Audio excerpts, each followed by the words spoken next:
Ladies and gentlemen, we are now live. Nah, let me start off with a question. Because I think that there are some things that like you can't DoorDash and Uber Eats. And I think ribs is one of them. Shit, I ain't gonna lie. If it's from a restaurant that you know is valid, I DoorDash. I'm about to say it depends where you getting I ribs from. DoorDash, dog. Shit out some good old some ribs. I want some ribs now. From DoorDash? That's from DoorDash though. It's not from the store called DoorDash. It's like I don't know where you get your ribs. But let me see. Let me search. Burgers is another answer. DoorDash and burgers. That's kind because of the bun be soggy. Yeah, the bun be soggy. The meat ain't even warm by the time it gets home. No, yeah, I got whack ass restaurants you can't order from. That's what it sounds like. Damo, you DoorDash from Jersey Mike. Stop it. No, I don't DoorDash Jersey Mike. What are we talking about? What do you DoorDash then? You try to get a burger from DoorDash for it? If I probably get a smash burger from somewhere, or if I'm trying to get a burger, this is Burger Spot. I actually, ironically, it's called the Hot Dog Shack, but they got great hot dogs and burgers, and that's why I will DoorDash hot dogs. Oh my god! I didn't say I'm ordering a hot dog. I'm saying the place is called Hot Dog Shack, but they have great burgers, and if I want a good burger, I go there. You gotta be feeding the baby if you eating a hot dog, gang. I don't know. Hot dogs is baby food. It is baby food, which is why I ordered the burger from there. I don't. Okay, what's the hot dog? What's the food that you can't DoorDash? Because there has to be a food item. Yeah, fries for McDonald's. Nigga, I'm not DoorDashing nothing from McDonald's. Not DoorDashing. Yeah, McDonald's he's on to something. I'm not doing McDonald's, not doing Wendy's, and I'm not doing anything that is codependent on their fries. So like Checkers, get them out of there too. For real. Unironically, I think we just got different visions on it. All the fast food that is like too convenient, like you could get in your car any point in time through the day. That's what I'm not DoorDashing. Taco Bell, like, no, I'm not DoorDashing Taco Bell, bro. No. Facts. Chipotle specifically. Oh, you tweaking. I've done that. I'm not DoorDashing Chipotle specifically. I've done that. It's you can't watch them be so's. Nah. I don't know what it is, but when I DoorDash Chipotle, the effort just ain't there, man. I'm saying because they know, you know what I'm saying, the customer not right in front of them, so they be slacking. But the other Mexican chains, though, they're good. It's just Chipotle specifically. I'm not DoorDashing. I actually think that's a myth. I've seen people go 10 times harder on a DoorDash bowl than my bowl in person. I'll be right there in the line seeing them extra rice, double chicken, you know what I'm saying? But then my shit come up, it's one scoop, half portion. I gotta ask for more and shit. I'm like, bruh, but Adam's order got all that? Fuck you. Oh, you know what be pissing me off about Chipotle DoorDash too? They be in the car sideways. So once it gets to my house, all the food is just on half of the fucking bowl, bro. That should be pissing me off, man. True. And it's wet. And it's hella wet too. That's very true. But wait, can I ask Sage, when you watched them make that DoorDash order, did Adam get like double meats or double scoops? No. Like, I fuck no. Sure? I looked at that shit. I was petty as hell you know? one time. Because I walked over there and looked at the little jump. I was like, yo, did this nigga get no, this nigga ain't get no double protein. Hey, nah, bro. Slap me some extra chips or some shit, bro. I'm about to get married. Yeah, I'm one of those sometimes. They give you extra sour cream. That's the only thing they really ever like focus on giving you extra of. Is that sour? Yeah, sour cream and guac and shit. If you ask for that. Never the protein, man. I would not know ball. I don't eat Chipotle. Go ahead, Bezos. All right, man. Ladies and gentlemen, welcome back to another podcast with the guys. Welcome back, man. Today's big three. We're going to be talking about the end of Caitlin Clark's rookie season. We are also going to be talking about the death of ESPN. They had a crazy firing today that spurred up a conversation about the future of ESPN and the present, to be honest with you. And we are also going to be talking about content creators launching products. There's been 2 specific content creators this week that launched products. I got a lot of heat for it. And a bunch of other things on the docket. But before we get into that, let me ask how my guys are doing, man. Omar, how you doing? Mr. Put Her On Her is in the building. Or maybe put it on him. I'm doing good. Just coming around to the conclusion that I put a lot of y'all onto a lot of things. Specifically Domo and Boss Man D-Lo. It's just a fact. Let me ask you, do y'all remember that conversation? Do y'all remember when Domo said that, Boss Man D-Lo just sound the same? Y'all remember that? I remember him not fucking with him. I don't remember the exact criticism. Thank you, Sage. That's not You remember when he wasn't fucking with Glorilla either? Because of the label? I don't remember. I don't think he was not fucking with Glorilla. Yeah, I don't remember. Thank you, Souls. Yeah, He's just saying the I don't label was remember fucking up her career. Cool. And do you see her career now? Like it looks pretty good, right? Nah, that's true. Yeah, did you put on Domo to Glow's label? No. Just I put everybody. I put people onto me being right. Now I can't vouch for CMG because I ain't gonna lie. I don't know. Did y'all see the news about the Young Dolph about stuff? what they had going on? Yep. Yeah. I'm not really repping for CMG, to be fair. Nah, you was standing on him. You was standing 10 toes on CMG. You was with Yo Gotti, like right beside him. Y'all know I met Young Dolph's wife before. I didn't know that. I did not. But I'm good, man. I'm good. Good. All right, Sage. How you been, man? I've been good. Haven't slept, but that's nothing new. Got a stream tonight while I haven't slept, but that's nothing new. So overall, typical ass week. I'm not gonna lie to you. Typical 3 days, I should say the least. This weekend, don't even have plans for the first time in a long time, but I got some collabs, so hopefully that suffices. Well, we doing our collab. No, That's what I'm saying. We should collab type shit. I'm saying. Y'all don't. Why even can't we do live an in the IRL state. stream? Y'all I'll don't drop even live down. in the- If you drive down, you drive Damn. down. You drive down, you drive down. How many miles have you put on your car since you got it? I don't know. I don't keep track of that shit. Wait. Well, no, actually, Sage drives. Yeah, I'll be driving now. Bezos, how many miles? Just guess. Just if you I had don't to keep track of that shit. Probably 1,000. Call 1,000. guess. Yeah, this nigga. Don't Is that a lot? Yeah, I'm about to say, when did you I'm about to when say, did you have this car? The car. It's been 2 months, 3 9 months. miles in 2 months. I mean, He don't go nowhere. He don't go nowhere. That's not the word. What does that have to do with me driving down a Sage though? Like, No, I'm just what? you're not. That's not your bag. You could fly. Why not fly? I like driving. Yeah, you make a lot of money. You make a lot. Go ahead, keep going. God damn, man. All right, Domo, how you doing today, man? been a cool little day, man. I missed the legendary pod with friend of the show Roy. Man, I missed that. But hey, man, week's been cool. Some dope music came out. You know, artists that I don't have to put niggas on to, because why do that? I did see you in the chat talking about, damn, this the podcast I missed. What was one thing that you really wish you could have talked about? 5 Domo topics Oh, on that yeah. pod. 112% would have called that nigga blatantly wrong and ignorant about Rudy Gobert. The nigga's a bum. He's a bum. What are we talking about? All the Rudy Gobert defense? Yeah, Roy. Hey, great guy. Former Laker. Trash about Rudy. Oh, I thought you was about to call him trash. I'm like, Oh, no. geez. No. Damn. Hey, damn, Domo. Verticality, no. You think you could guard Roy Hibbert? No, I don't think I can. Oh, okay. Right now we're in his prime. Now. I like my chances now. In your prime? In my prime, oh, absolutely. In my prime, give me whoever. But in his prime, nah, he's dogging me. But now, I like my chances. So in your prime, you're beating Prime Roy. In my prime, I like my chances against anybody not named LeBron. Oh my God. So it's something D Wade. That's just the confidence I got. What's the score? What's the score? Against who? Right now. Right now against Roy Hibbert? Yeah. Yeah. 11-8. 11-8 You you? get ball first? Yeah, I win. Currently? Currently, yeah. Damo, you also couldn't beat Wemby. I don't even know what. It's like, Oh, shit. Don't project on me, buddy. Like You think Prime? Don't project on me. You think Prime you is beating Wemby currently? Yes. Okay. Wemby? Let's keep Victor? going. Yes. Let's keep The, going. the guy that's a foot taller than you, by the way. Hey, and in my prime, he's still like 100 pounds less. What do you weigh? 112? Something? What? No, let me stop. Nah, Wemby's a problem. I like the confidence. I like the It's confidence. there. But yeah, If you don't believe it, then if you don't believe in yourself, who will? Your mom? Your girl? That's a fact. Shout out to the moms. Sometimes your girl don't. I'm about to say, hey. Sometimes, yeah, just hang it up.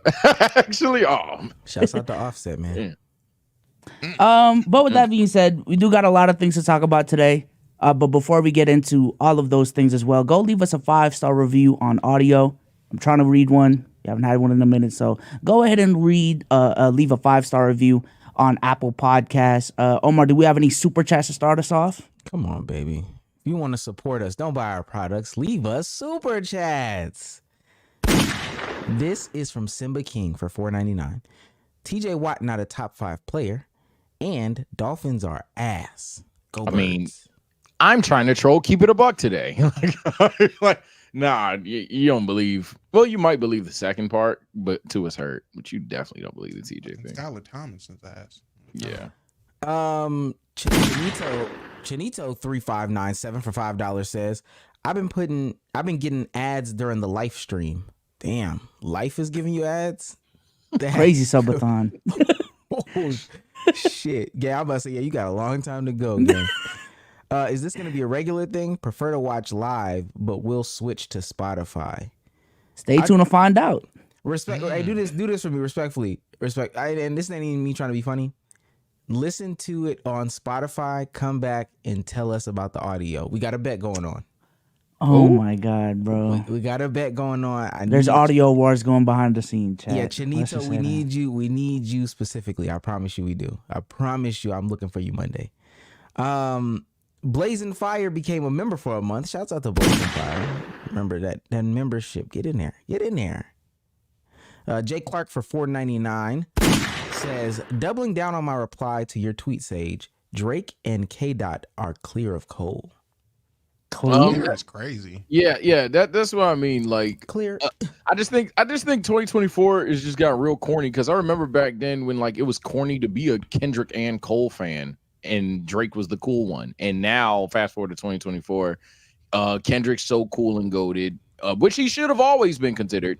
But then Drake and then Cole is the blank of the third. But then all it takes is one verse and now Cole's back to being the greatest lyricist. You guys are corny. You're pawns.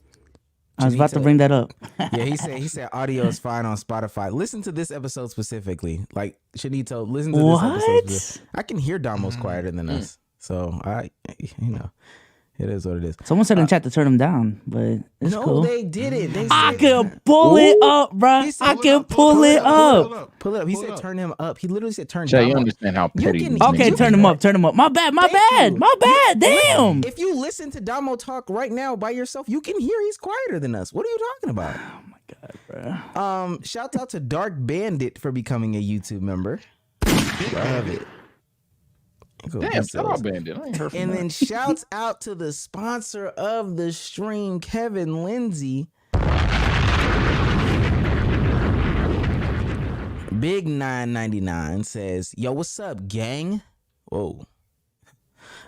Need a 2K tournament, 90s. Yeah, Omar, we done with the 90s edition. And also prayers for us dealing with this Hurricane Helen here in Albany, Georgia. I heard the South is fucked right now. Yeah, it kind of is. Oh, shit, and Dark Bandit gifted 5 subs. Appreciate Oh that. my God. Yeah. Shout out Dark Bandit for the 5 gifted. I ain't heard from Buddy in a minute, man. I hope you still chilling, bro. Big Bandito. And Bandit, I'm not gonna lie, we about to get back on the K. Shouts out to Big Lord Barlos for becoming a YouTube member. Yeah, Big Lord I like that. Kevin Lindsay, I agree with you. We will get into some 2K tournaments. We're about to start playing 2K heavy. We're about to do some special streams playing 2K heavy. Oh, Lord. Yeah. Friend of the show tried to challenge me today. That shit didn't work out for him. Oh God. Put a name in. Yeah, It's Trey, man. Wait, did y'all actually get a game in? We got 2 in. And he lost both? He lost both. He blew a 9-point lead with 3 minutes left on the second one. It's Hang it 3 up, straight threes with Kyrie, man. Beautiful. Hang it up. Masterful. If my mom You was don't to gotta send hang me a it clip- up. No, he do. If my mom was to send me a clip of me getting cooked, I'm not playing Play Now no more. No, not that Trey. Not Trey Sold. Oh, this is. We're talking about GK Trey. I'm talking about Yeah, GK that's what Trey. I'm talking about. I thought we were Yeah. talking about the same No. Trey. I'm talking about the community thought it was a different Trey. Oh, okay. Oh, okay. Boy at 2K. Sad to see. Oh my God. Did my mouse die? All right, let's go. Shout out to the King Oh, we J. got one more member. I thought we were gonna Yeah, bring it shout up. out Shout out to to King King J for becoming a member as well. Big Appreciate you. member, King Appreciate you. J. Every member gets access to the Discord, and the Discord has been lit scored. It really has been. Like, I'm not even trying to guess it. But let's go ahead and keep it pushing with hot take or hot ass. You guys tell me if the take is hot take or hot ass. Starting with someone's echoing, by the way. This is from Richard Jefferson, ESPN's Richard Jefferson. If you take Jason Tatum off the Celtics and put Donovan Mitchell, they'll still win, and he still averages 25 points a game. Furthermore, he expands on it by saying, this is not a knock on JT. I believe there are 5-6 players on this level. Ant, SGA, D. Mitch, Luka. I believe if you put these top 10 players on the Celtics, they would still be dominant. This is a 1. Donovan is on the level, and 2, the Celtics are that. 1, Donovan Mitchell was on that level, and 2, the Celtics are just that loaded. Hot take or hot ass? I mean, hey, I think that's a hot take. A lot of people disrespect Donovan Mitchell. A lot of people don't understand or probably don't realize who Donovan Mitchell actually is, especially in the grand scheme of the current state of the NBA. And he was right. The Celtics are a very loaded team. If you replace the Jordan of Tobias Harris's with Donovan Mitchell, I mean, I think they still win a chip. You ain't lose the Finals MVP. So what much changes for real? Yeah, I'm thinking hot take. If there were to be a hot ass argument, it would be that Donovan Mitchell is just too small, and technically, well, actually, having White, Drew, and D Mitch out there would be small. But then you could just tweak that line up there with KP and Horford or something like that. So I'm gonna go with hot take at the end of the day. Yeah, I agree with Domo. And if we're gonna compare D Mitch to someone, got to be Vince Carter to what is this generation's Paul Pierce? I think a lot of people even think that Vince Carter's better than Paul Pierce, let alone what they cancel out. So yeah, I agree. I don't know about all the names he said. Maybe Ant. He said SGA. He said all these guys are on the same tier, by the way. I was just thinking of D Mitch. SGA, Luka, D Mitch, Ant, they're all on the same tier. Ooh, no. Oh, okay, Yeah, okay. So pause, rewind that second part. I do think there's a noticeable difference between like SGA. If you want to throw Ant in that conversation, that's fine. But yeah, I think there's a noticeable difference between like them and then like D Mitch and shit. Yeah. I think there's a clear difference between Luka. I think Luka is on his own level. Yeah, Luka. Yeah. If you want, honestly, that second tier, I think all those guys are okay in that second tier. But if you want to separate, I guess SGA. I mean, yes, D Mitch is. There's a gap between SGA and D Mitch. I ain't gonna lie. That's fine. I was about to say, if you want to separate SGA, that's fair. But in terms of Ant and D Mitch, I mean, they're arguably fighting for the best shooting guard in the league spot. I don't think there's a real separator between those two right now. Yeah, that's I'd say one's better than the other, but it's nothing like, oh my God, different, like entirely different tier thing. I know that was a funny thing when we were doing the tier list, but I wouldn't get mad at that. And I'm not gonna lie to you. I give Jason Tatum a hard time. It's Luka gap, SGA gap, Jason Tatum gap, and then and Donovan Mitchell. Because to be honest with you, you can fight for the best shooting guard of all in the league currently. I'd rather have any of those guys than the best shooting guard in the league on my team. Respectfully. I don't know if it's Tatum gap. Yeah, I could get with the program of Tatum being the best. I don't know if it's a gap. You think Tatum is, or you think because Tatum is and first team, I think they're relative. Tatum is a first team All NBA caliber player. You think D Mitch is a first team All NBA caliber player? Yes. If he was in the caliber right player, system, yeah. Yes. Yeah. Be in the right system, absolutely. Okay. Yeah. I'm gonna say it's technically hot take, but the overarching take, he trying to be slick with it, man. Like if your point was just to point out how stacked the Celtics are, he didn't have to talk about JT Tatum, and how he's replaceable and all these different things. And it's weird because I feel like for this team specifically, this has been way more of a talking point than even like KD on the Warriors.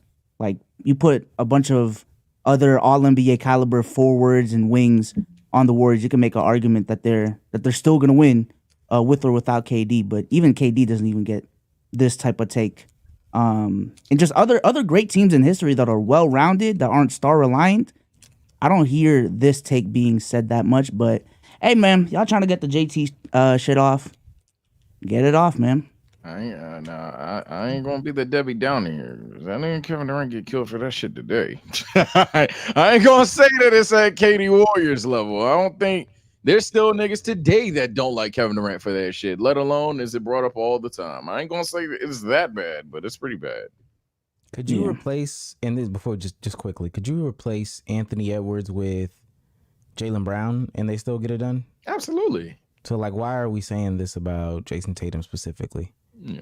You know. Oh, well, I mean, we know. I was like, we know why it's being said. It's just who's saying it. Agenda, push it. Yeah. One of them's really from Atlanta too, so. But go ahead. All right.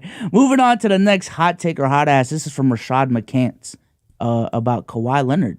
Every time I hear Kawhi Leonard, I hear two-time this, and outside of the two-time this resume, you guys got to forge for him to be in conversation. When we say overrated, what do we mean by overrated? Y'all are not holding his feet to the fire for not taking the team from being a champion in 2019 and not even seeing the second, third round. No, the what if is what if he don't get hurt in 2017, because he was better in the playoffs in 2017. Other than like LeBron 09 through 12, no, I ain't never seen nobody be better in the playoffs. He was the best player on the team, but he did not stop LeBron. So he gets his second Finals MVP. The nigga averaged 30. Dragging one leg. Too. All right, and one leg. One Finals MVP. He earned that outright. We can give him that. Overrated for the rest of his career. I didn't like Kawhi. His game looked nasty, but there was a point where I'm just looking at him and I'm like, he gets it done. He's good. He gets it done. Good. But great. he's overrated for the things that people expect him to do.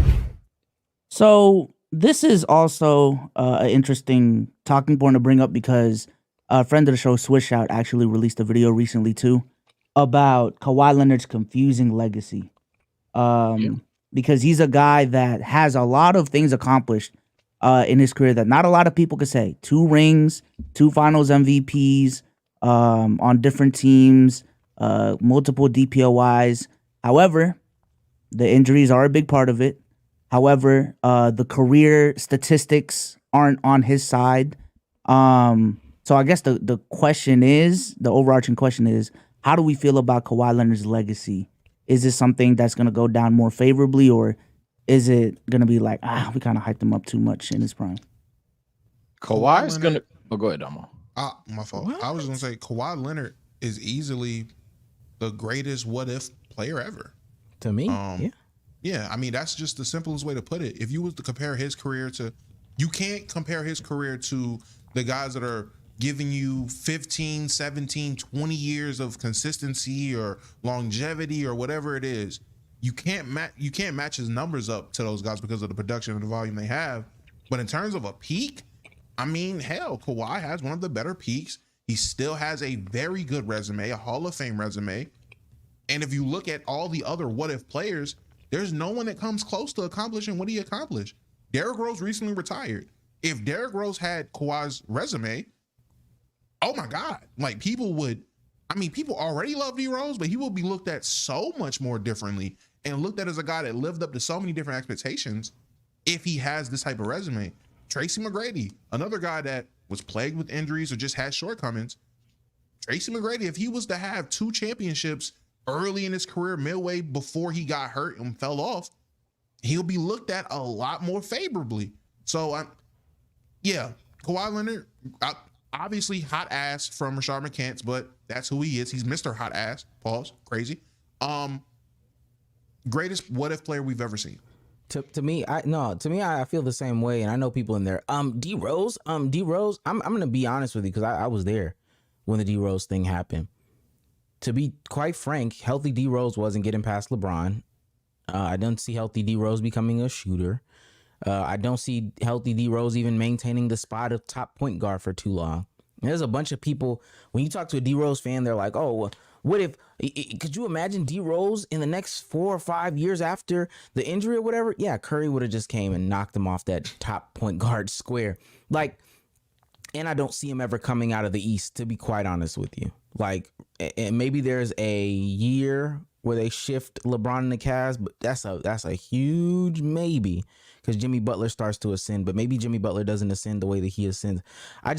I agree with Domo that he's the hugest what if. I'm looking at a guy that's 20 points. This is for his career. 26, 3 on 50% from the field, from the wing position, 39% from the 3, 86 from the free throw line, the accolades, the accomplishments, all those things, finals MVP, all like this is a guy who was challenging the GOAT and winning, right? So Two of them. Yeah, he beat LeBron and Curry. So. Yeah, I really don't understand what the complaint about Kawhi is. And last thing there's a couple more years left. He's 33. He just turned 33 in June. He's 33. Let's say he gets injured this year, and let's say next year he becomes a B, like a full-on, I'm taking the B responsibility role and has a great 4 or 5 years as a solid 3-and-D wing type player that can also put the ball on the ground.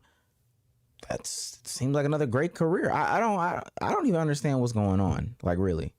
Yeah, Kawhi, I think we all agree Kawhi is going to go down the greatest what if ever. But the issue with his legacy for me is when he was there, there's obviously peaks of hell, but then there's even some disappointments, and then most importantly the injuries. The injuries at some point, when is it unfair to kind of like glorify the fact that he doesn't have but so many blemishes, like versus like a Joel Embiid, where every time he gets hurt, I got hurt again, or Anthony Davis is like street clothes, a Disney or whatever. So I guess that's where a lot of these analysts nowadays, whether it's a Stephen A or Rashad McCants or whatever, they're coming out and they're like, yo, why the fuck y'all don't have the same energy for Kawhi? I see where they're coming from with that. And then he has a couple of things, not too many. We're nitpicking here because, again, he's always injured.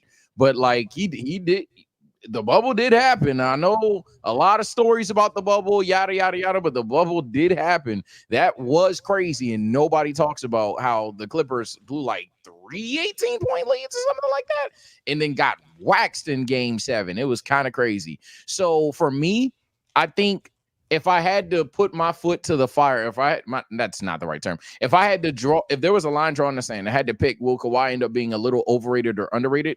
I would have to pick overrated, only because not only is he one of the greatest what ifs ever, but because he's a great what if, now, like, where's the limit? So we know how what if conversations get. We don't know what the limit is. There's some people that'll think, oh, Kawhi healthy, they stomped the Warriors in 2017 or 18, whatever year that was. There's some people that think they not only do that, but win the championship. There's some people that think Kawhi, if he never got hurt, might fucking go on a 3-peat run or anything like that. It depends how absurd you want to go. And I guess the last part of it is we kind of, like, as Omar was mentioning on the latter half of his soliloquy, Kawhi's still here. And you would think a guy with this level of talent would be seen as, oh, the Clippers are still around. No, they're gonna be a problem, whatever. But everybody's kind of looking at the Clippers as like an afterthought this season. It's not that I want to just sit here and dunk on Kawhi. To be honest, the Clippers ain't a threat no more, in my personal opinion. So I don't care about them if you're assuming Laker bias. But it's just a matter of, like, damn, in hindsight, he does get away with some shit that other players don't, but it's not like he isn't above 99.9% of the other players who are not getting away with the other shit. I think Kawhi to me is like the ultimate litmus test as to how much longevity and peak matters to you when you talk about, like, all-time players. Because I think Kawhi definitely at his peak, he is up there. Like, for real, you can put him up against a lot of players when we talk about peak Kawhi. However, the body of work, when you put his body of work even next to just the totality of everything, I don't know, like a Kevin Garnett or a David Robinson maybe. Like, he has those, like, peak accolades, but the career stats, the career numbers, and all of these different things are definitely not in Kawhi's favor. So if I see Kawhi in your top 20, top 15, then yeah, you definitely probably care about peaks a lot. But if he's in your 40s, 50s, then no, you probably care about the body of work and things of that nature. So Cruz said it in chat, he has less career points than Andrew Wiggins. So yeah, that's crazy. That's crazy. But it makes sense because to me that doesn't matter though. Like, I'm not gonna lie, and maybe like you said, this is how I view peaks. I need a game, I need a series, I need a season. Turn the health sliders off. Kawhi Leonard to me is on my short list of players that I would want on my roster. I am caring more about peaks now, though, for real. I've always cared more about peaks. That's why, like, players like Kobe are favorable for me. I'm a longevity guy, so I feel it. Do we have any super chats to read before I move forward? No, keep going, man. Keep going, baby. All right, cool. All right, ladies and gentlemen, Caitlin Clark's season is finally over. No! But now I don't have a reason to watch. No more Fever games. So if you watched the last game, Connecticut Sun versus Indiana Fever, the Connecticut Sun put the Indiana Fever away 2-0 in the first round. First game was a blowout. Second game was definitely much better. Indiana made a late run in the game to close the gap, but by the end of the game, Connecticut still ended up pulling away.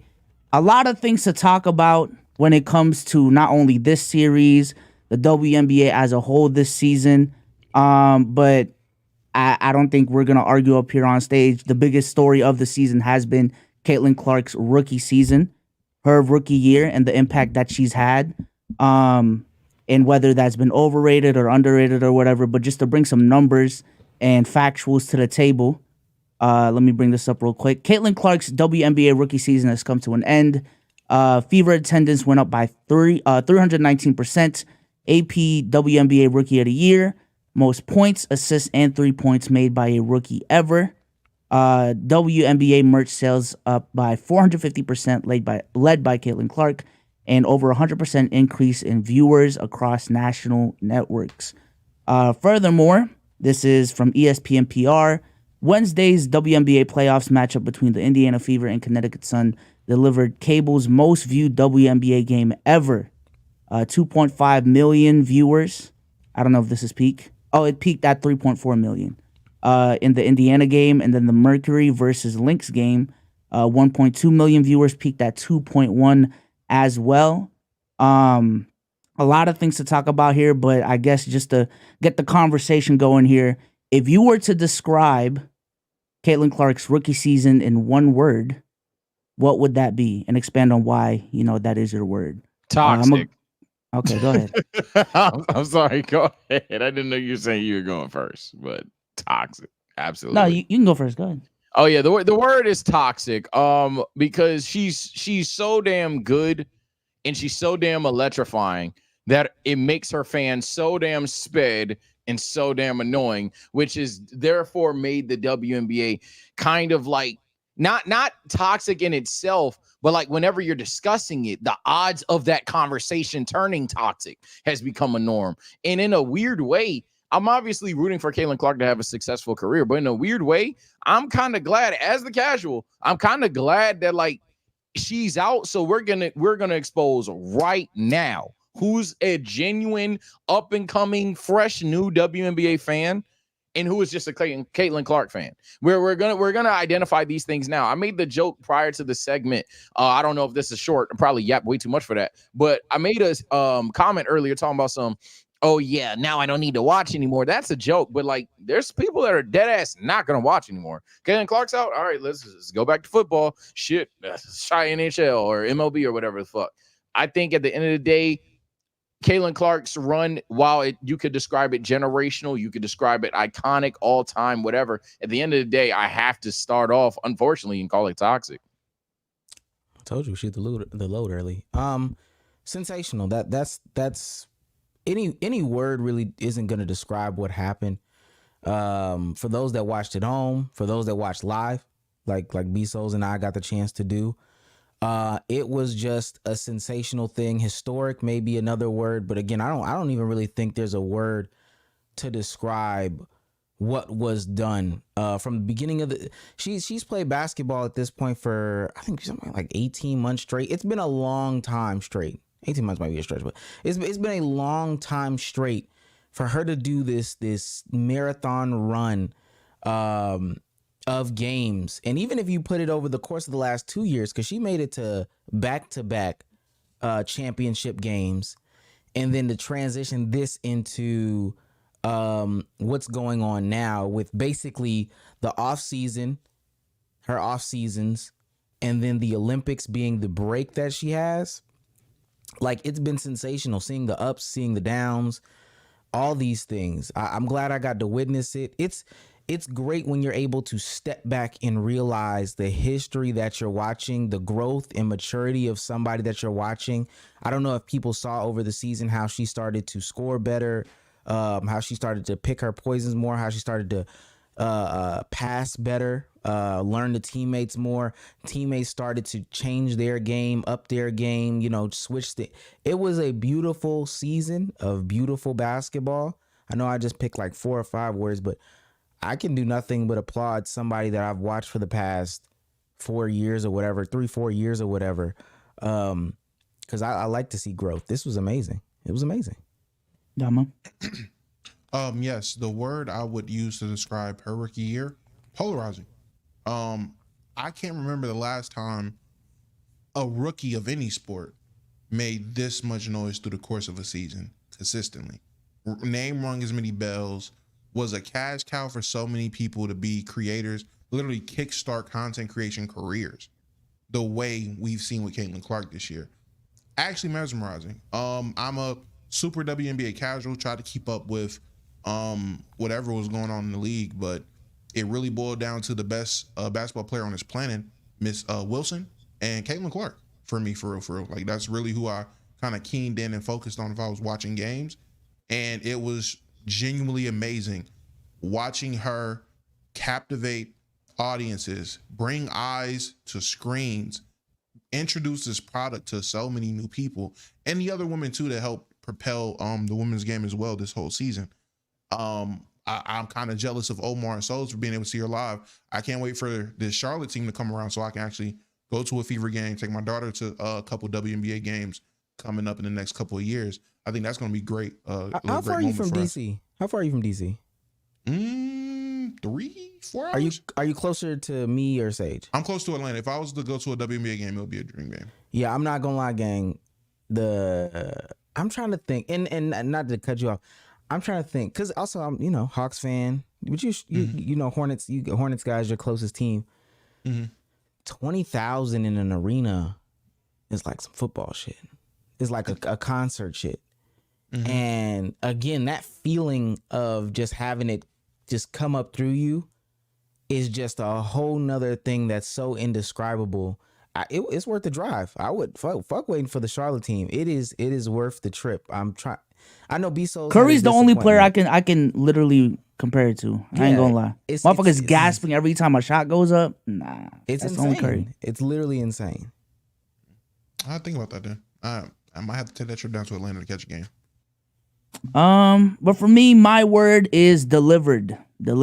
When specifically in these last, 5-6 years, we have hyped up so many prospects being generational, being these game-changing ass people, and a lot of them just have missed the mark. Whether it's their fault, our fault, things out of their control, things not their control.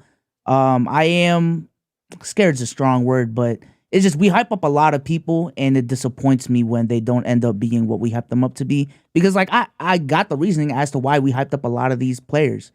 But with Caitlin, everything from just on the court shit, how she broke all these records, how she performed in her rookie year, already at all-time great standards. And on top of that, the off-court impact that she's had in terms of growing the league, putting more eyeballs on it. Definitely polarizing, definitely toxic, definitely all of the things that we talked about. But it definitely is undeniable that it is a fact that the WNBA grew this year. And it is a fact that Caitlin Clark played a big part in that, just period, point blank. And hopefully this is just the beginning. So, and I got to take my victory lap because I low-key stole the point from somebody. But the whole bigger than Wemby, bigger than KD, bigger than Zion thing, that shit was beyond true. Like the stuff that was being pulled up. We're talking about what was that? You said peaked at 3 million? Yeah. There's a number out there that said Wemby's average games for his rookie season was like 1.08 and Caitlin Clark pulled like 1.5 or it might be 1.1 million, but ultimately her numbers on average peaked higher during the summer and during the dreaded football season, as some people would say. To peak at 3 million, like these are real things that are happening.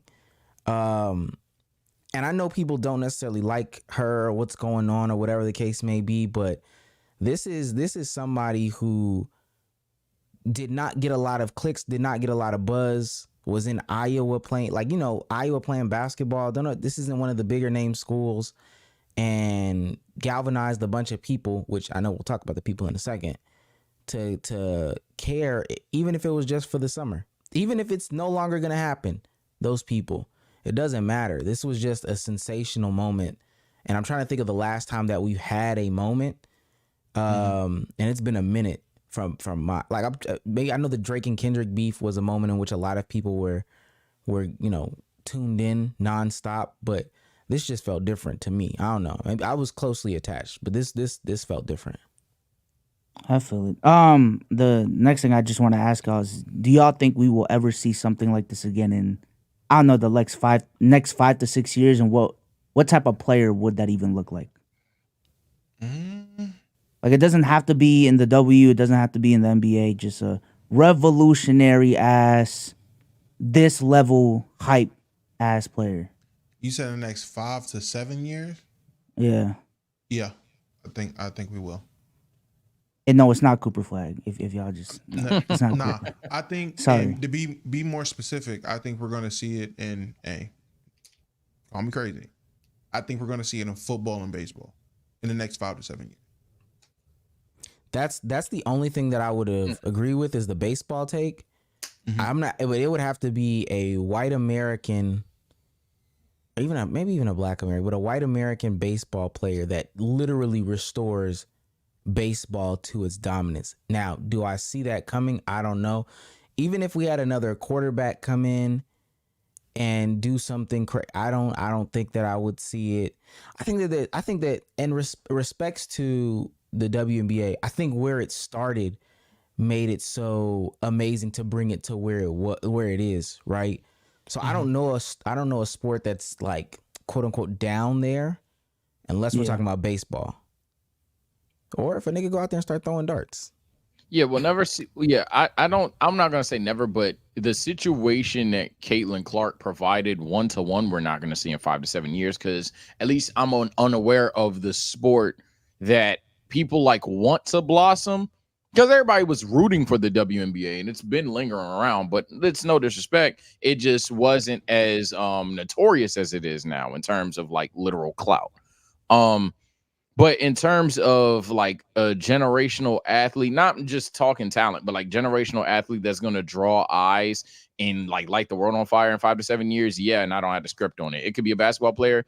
I damn well think a football player is definitely overdue. I think we're probably going to run into that real soon.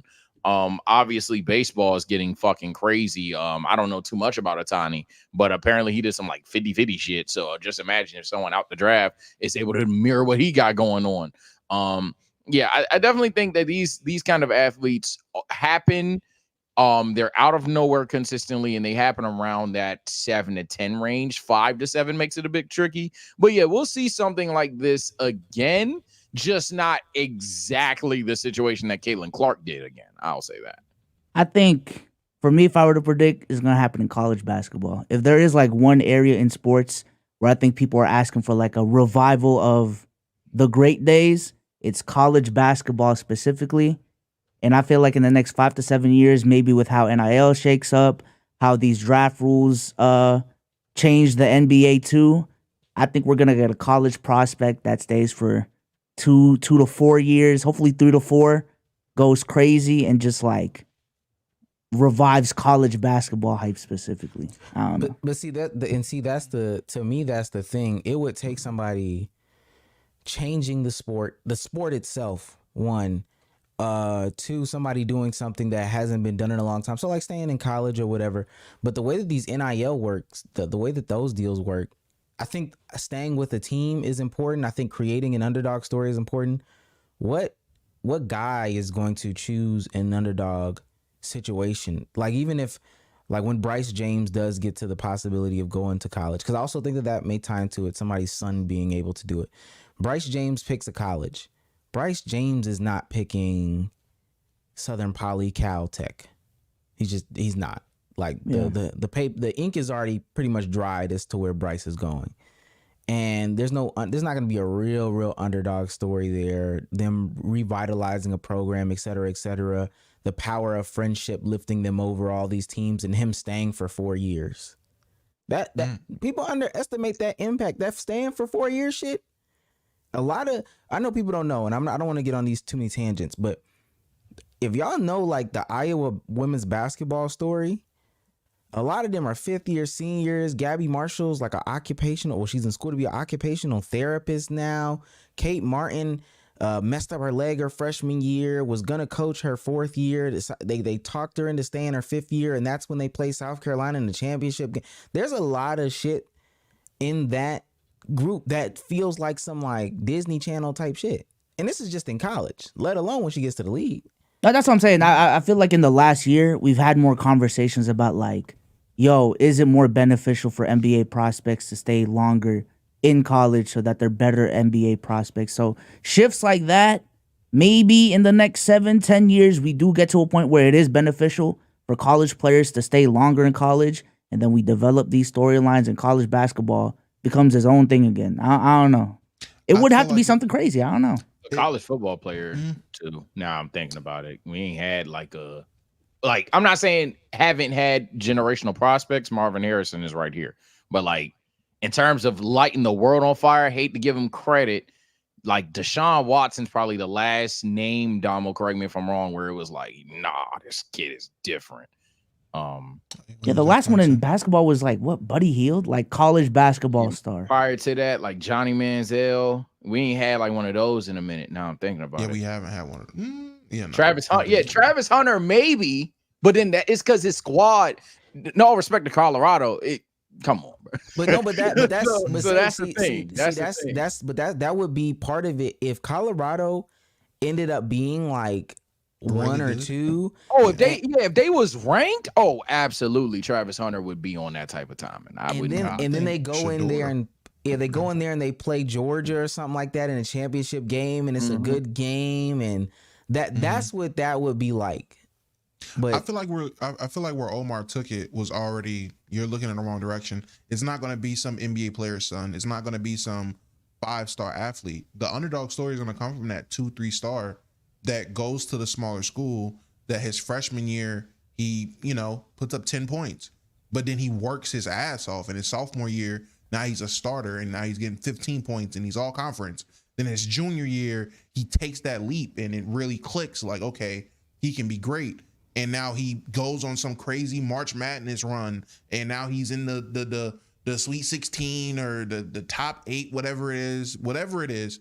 And that's the story. Chicago Loyola or Florida Gulf Coast from back in the day, something like that. But he's dominating. And in his senior year, he has the NIL deal. He has the notoriety of going deep in the March Madness run. And he puts it together, and he's putting on a clinic for men's basketball. But it's, a guy that was a 3-star that no one knew about. He's not Carlos Boozer's son. His dad's a blue-collar worker. His mom's a stay-at-home mom. He's a good kid, and the stars aligned for him. That's what it's going to take. Now, it's super rare. It is not likely, but that's the formula for how it will work versus Cade and Cameron Boozer going to North Carolina or Duke, and you think they about to stay for 4 year. No, that's we've had the twins thing before. I agree. We've had that. Or Elijah, or what you call it, Gil's son, or Kyan Anthony. Again, two phenomenal high school prospects. Them niggas not staying in school hella long. Even though Carmelo was preaching his son to stay in school, man, if Kyan goes down there year 1 and is whooping feet, he's in the league, buddy. He's going pro. Sorry, Melo. I feel it. Do we have a super chat to read? No, keep on. All right, cool. All right, so on top of Caitlin Clark's rookie season, we did touch on it recently, or just now. It has been extremely toxic, and especially in these playoffs, there's been a lot of things to come out that has backed up this toxicity. Not that it needed anything to back up, to be honest with you, because it has been for a fact, regardless of what aisle you're on, has been toxic. But this is a screenshot from Game 2. This is a woman wearing a Band Nails shirt, making fun of people, women in the W having long nails.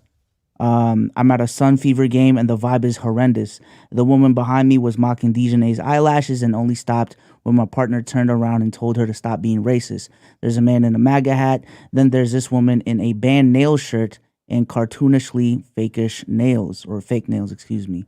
And then a couple weeks ago, Dejanay was also asked about the Fever fans, and this is what she had to say. And a few weeks ago, you tweeted that the Indiana Fever have the nastiest fans in the league. Do you have any message for them going into this series? No. And a few weeks... She does not have a message for them. But she was also asked what she felt about a specific play from Game 1. Because for those who didn't watch Game 1, Caitlin Clark got her eye poked in the first couple minutes of the game, ended up having a black eye. But when people slowed it down after the fact, everyone thought, it was supposed to be a flagrant. She did it on purpose, so on and so forth. Caitlin Clark was then interviewed. She said, no, it wasn't on purpose. Hell, even me being at the game, we didn't even know what the fuck happened real time. It just seemed like she got carelessly poked in the eye. Was it careless? Sure. But was it on purpose? Very debatable. But whatchamacallit? This is the Suns head coach speaking on the matter as well, as Alyssa Thomas commented about racial remarks that she's had to endure the whole season. Alyssa was asked earlier about the noise around the team and just maintaining the professionalism.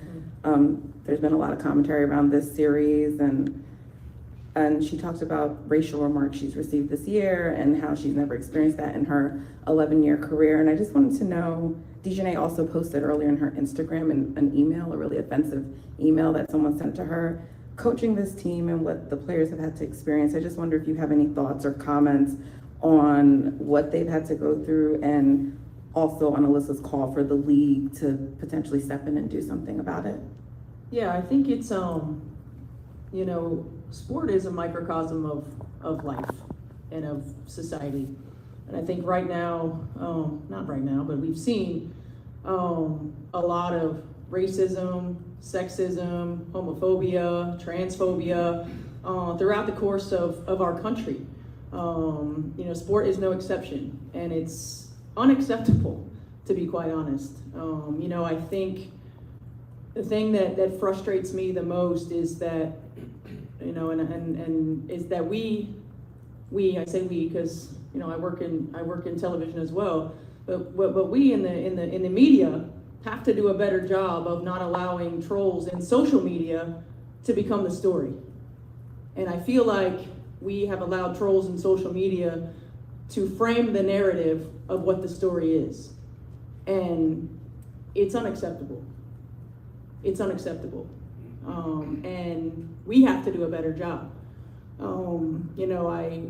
I realize that, everybody's job is predicated on what's read, what's clicked on, what's whatever, what's watched. I understand that. But I also feel like we have a responsibility to be better when it comes to what we're representing, when it comes to, I don't want to say protecting, because these women don't need protected, but when it comes to making sure that the narrative is about what we do. And the last thing I'll bring up here is a tweet directly from the WNBA. This is from last night after the Fever game. This is a statement from the WNBA. The WNBA is a competitive league with some of the most elite athletes in the world. While we welcome a growing fan base, the WNBA will not tolerate racist, derogatory, or threatening comments made about players, teams, and anyone affiliated with the league. League security is actively monitoring threat-related activity and will work directly with teams and arenas to take appropriate measures to include involving law enforcement as necessary. So, a lot of questions here, but I guess to start us off, is this too little, too late for the WNBA to put out? Are y'all fine with them just putting out something? Hey, fuck it, they put out something, now we want to complain? Or is this a case of it didn't really matter what the fuck they were going to do, a statement isn't going to stop anything anyways? It was weak. This shit was weak. I'll go ahead and kick it off. Yeah, this shit was weak. Kathy was weak, is weak. for the way that she handled it when asked on, I don't know what news thing she was asked.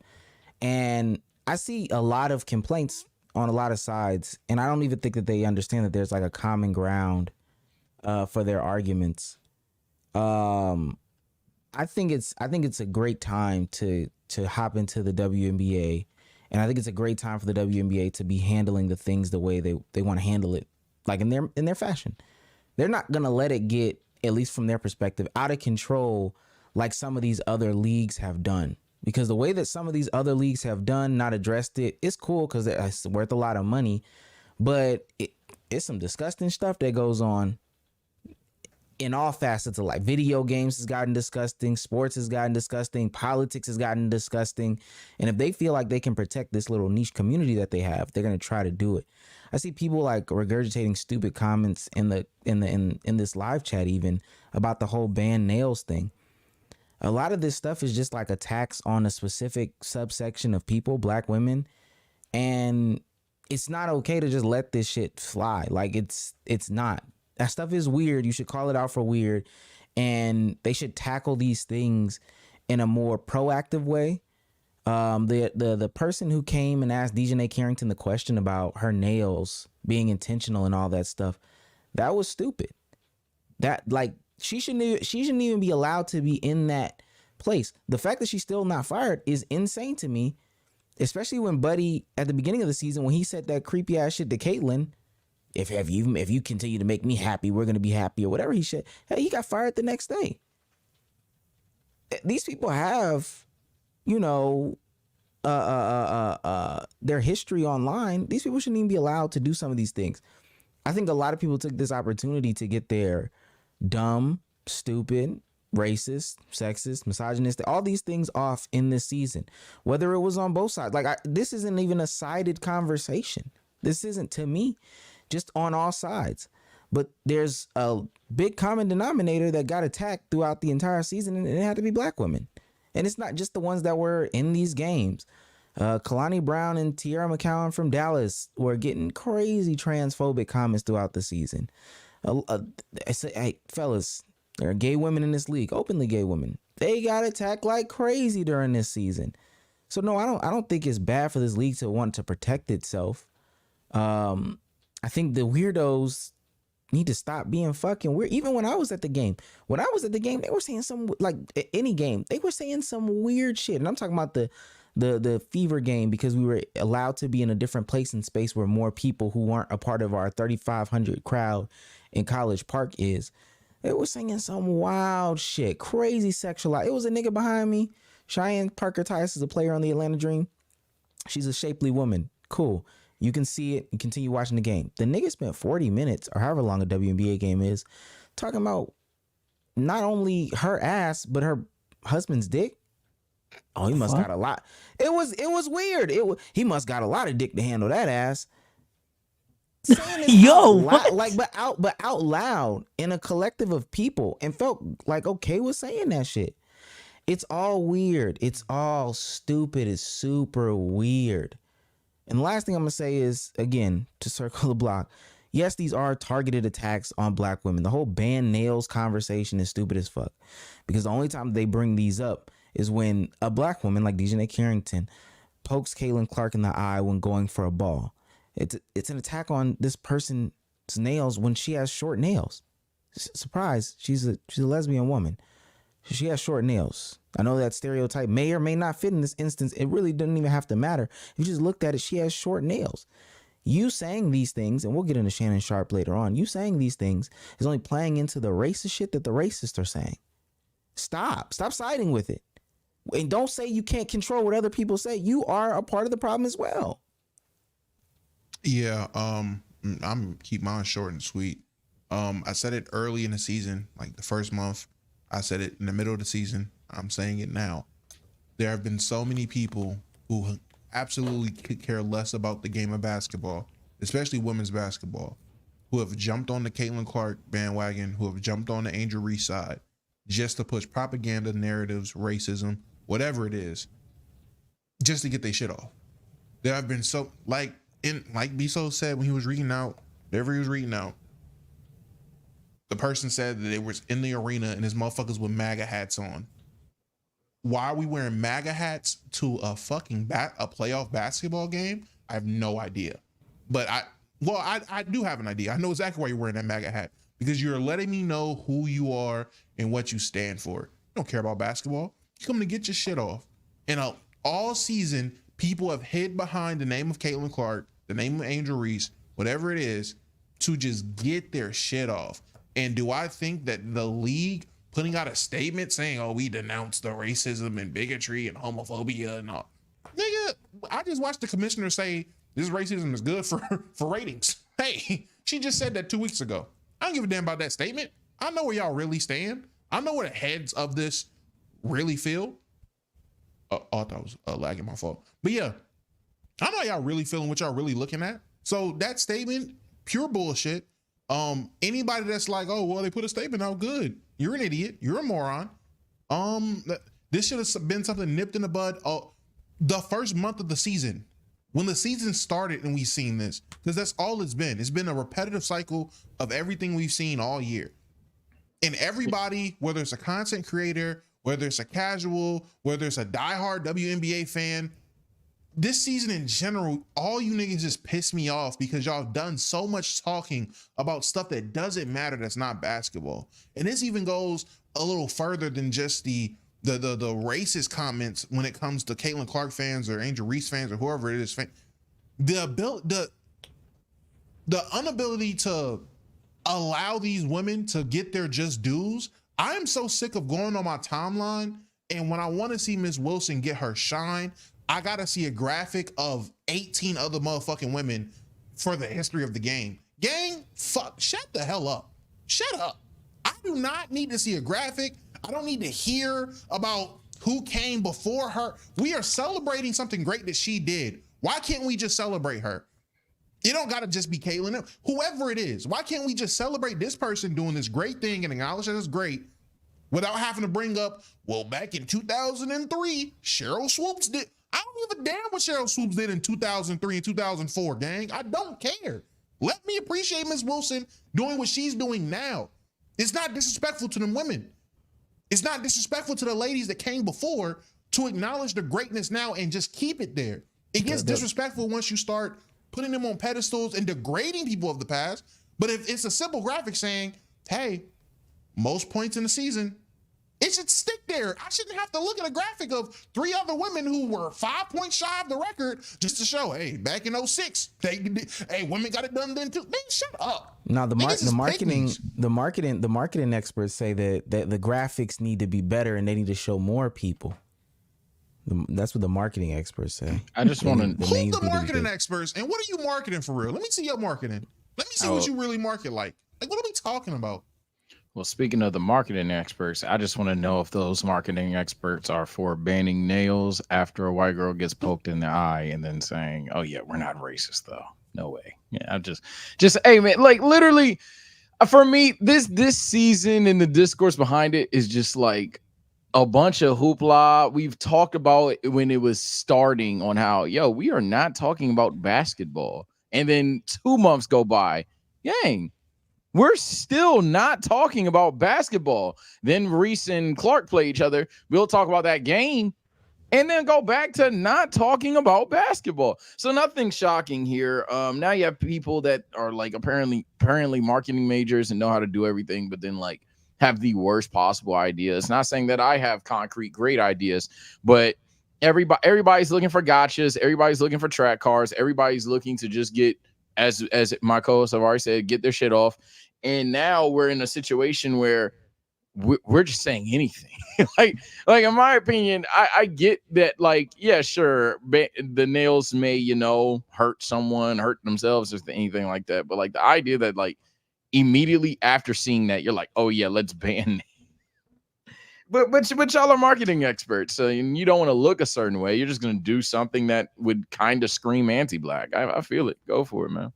I just hate how everyone is being so fucking fake this year, bruh.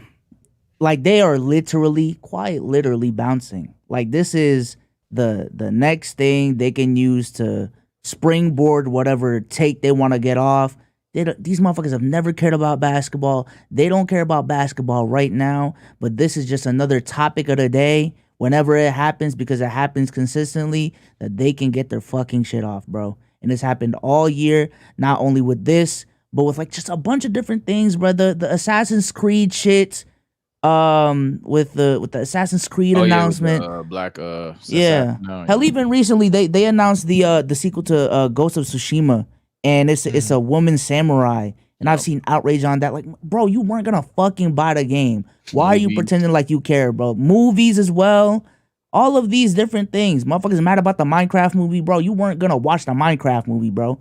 Motherfuckers that were mad about the Little Mermaid casting. Bro, you didn't watch Little Mermaid. You still haven't watched that shit, bro. But it's just the next thing you can get your shit off, and it's so annoying. I do want to shout out Nick Wright here real quick, because I disagree with his takes about the Celtics, but he be cooking on everything else. I ain't gonna lie. So Nick Wright believes that some racist fans are pretending to be Caitlin Clark supporters in order to spew hate against black women.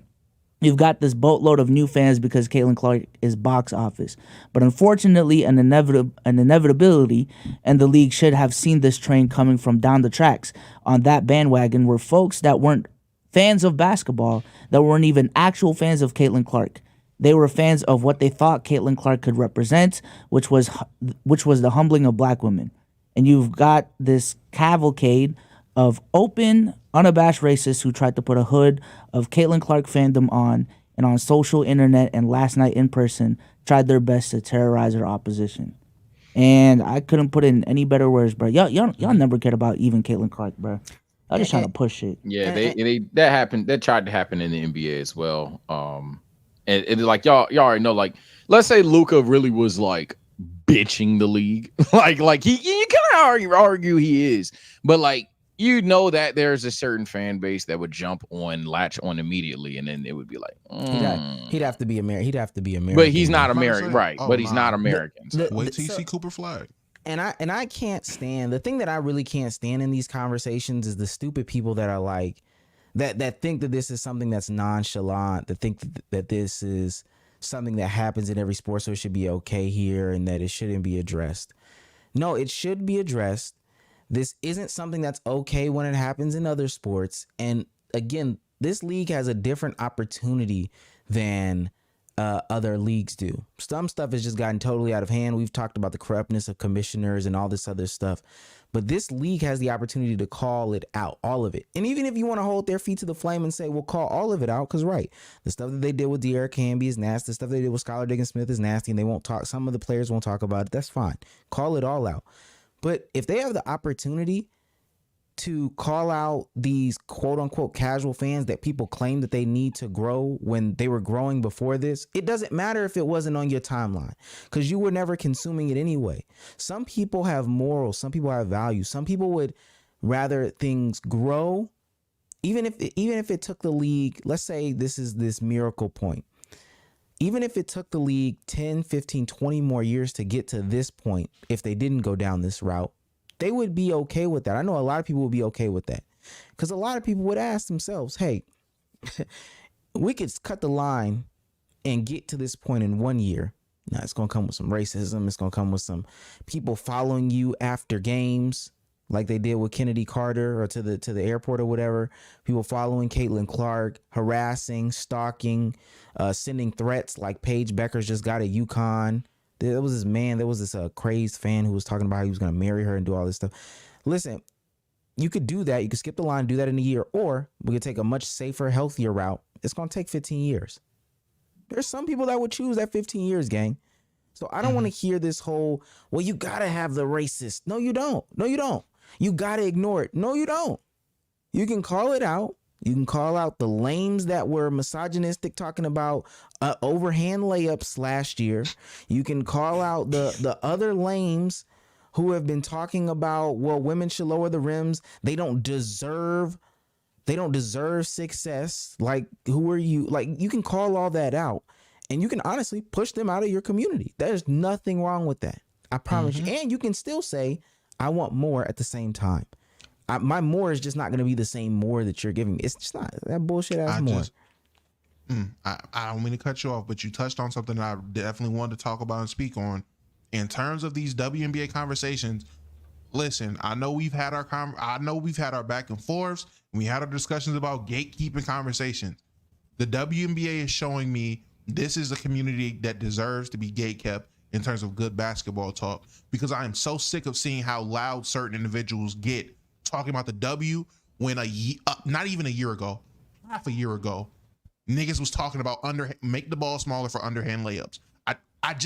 I can't get the image out of my mind of hearing the same people say lower the rims, make the ball smaller, and shorten the shot clock so that it speeds up the process. They can do underhand layups a lot easier, and they can dunk and be more exciting. Are the same people that are going on these tirades, making videos. They're just parading around like they want what's best for this league. That is annoying. Like super annoying. You don't have to comment on this. You don't. And it seems to me super hypocritical. And that is a pet peeve. I hate hypocrites. I genuinely do. I understand everybody can't not be hip. It's just weird seeing how certain individuals are so passionate, so loud. But just 6 months ago, gang, you were so wrong. But people weren't there to hear it. So no, they don't know. We can call it out, because I call him out every time I see him. My brother is lame for what he's doing. From my perspective, he is. Like 100% wholeheartedly is lame for what he's doing. Because not only does he do, like you're saying, in these videos and want to have these got you moments and Twitter mentions, I feel like he's no different than Shannon Sharpe and Stephen A. Smith, and we'll get to them in just 2 seconds. Because after the game from yesterday, was it yesterday? It was yesterday? The game was yesterday? 2 days ago? I wouldn't know.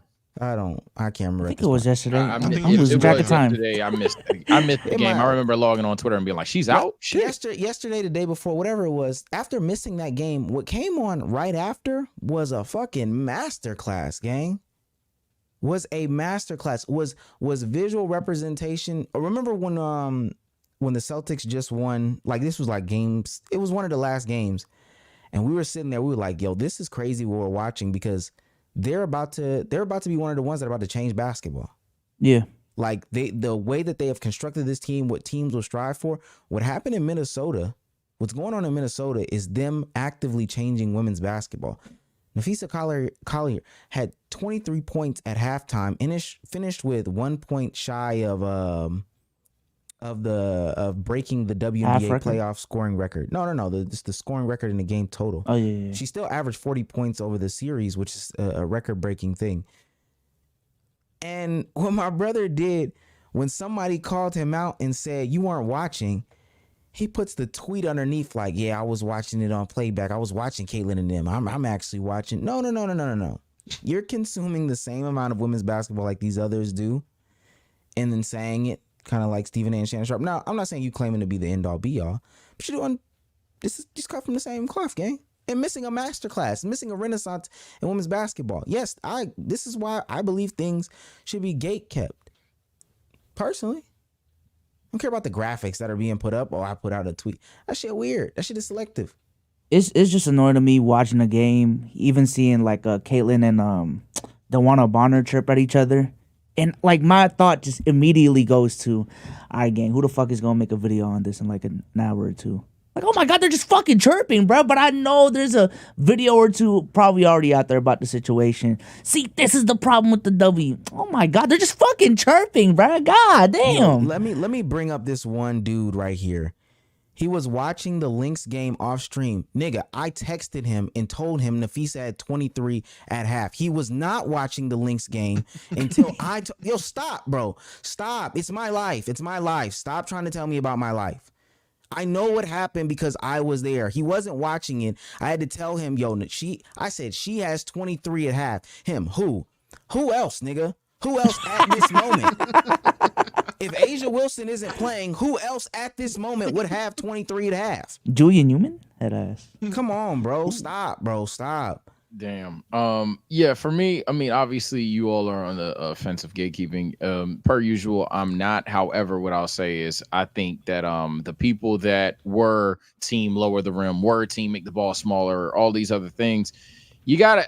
I say this. I'm with Domo. I don't like hypocrites either. Maybe certain sentences can be snipped up from this clip that can be a gotcha moment on other over the top dark jokes that we've had on the pod, or even ideals for the pod. But at the end of the day, I think there's levels of hypocrisy, and I guess flaming hypocrisy, if you will. And yeah, the idea that like certain fans, and I don't even see the little tweets you're talking about. I'm not even being PC. I just ain't seen them. But I'm like glad somebody called him. Let's hear him talk. My bad, Sage. I bet yeah. If he's on the phone, he's on the phone. Omar, Go ahead. make sure everyone can hear me. You're good to go, buddy. Here we go. Because respectfully, all of you niggas need to shut the fuck up and talking about what I'm watching, what I'm not watching. Sitting there claiming that I wasn't watching the game because I wasn't on stream is the most idiotic, dumb shit. When did you tune into the game, Marcel? I was sitting there watching the game. When did you tune into the game? Everybody else was watching the game. When did you tune into the game? Like the second quarter. Oh my gosh. So when I said she has 23 at half, why did you say who? You just said you said 23. That's it. I said I'm looking at the tweets or the text right now. She has 23 at half. Who? And this is the same person talking about. And I said Collier, and you said yeah. You said who? Collier? I said her name before you even answered it. Is that a fly? What are you talking about, Omar? You said who? Collier? Yeah, I'm looking at the text right now. But even outside, I was already Omar while you were texting me. I was watching the game. okay. Even outside of that, Marcel. So let's get something clear. Even outside of that, Marcel. Omar, stop, because you're just lying. Who's Marcel? I want you to Marcel, you can come on stream if you want to. Because the whole point of it isn't about this specific singular moment. Marcel, stop calling my phone. I'm going to do you like you do me. Jesus Christ. You can come on stream if you want to. Come on stream. God, there was more. Here we go. There was so much more to that one point than that one incident. And I know you're trying to get your gotcha moment right then and there, but there was so much more to that one point than that one incident, gang. There was so much more to that one point than that one incident. You know what? I'll take it back for you if that makes you feel better. Fine. You were watching the game. There's no way for me to 100% prove it.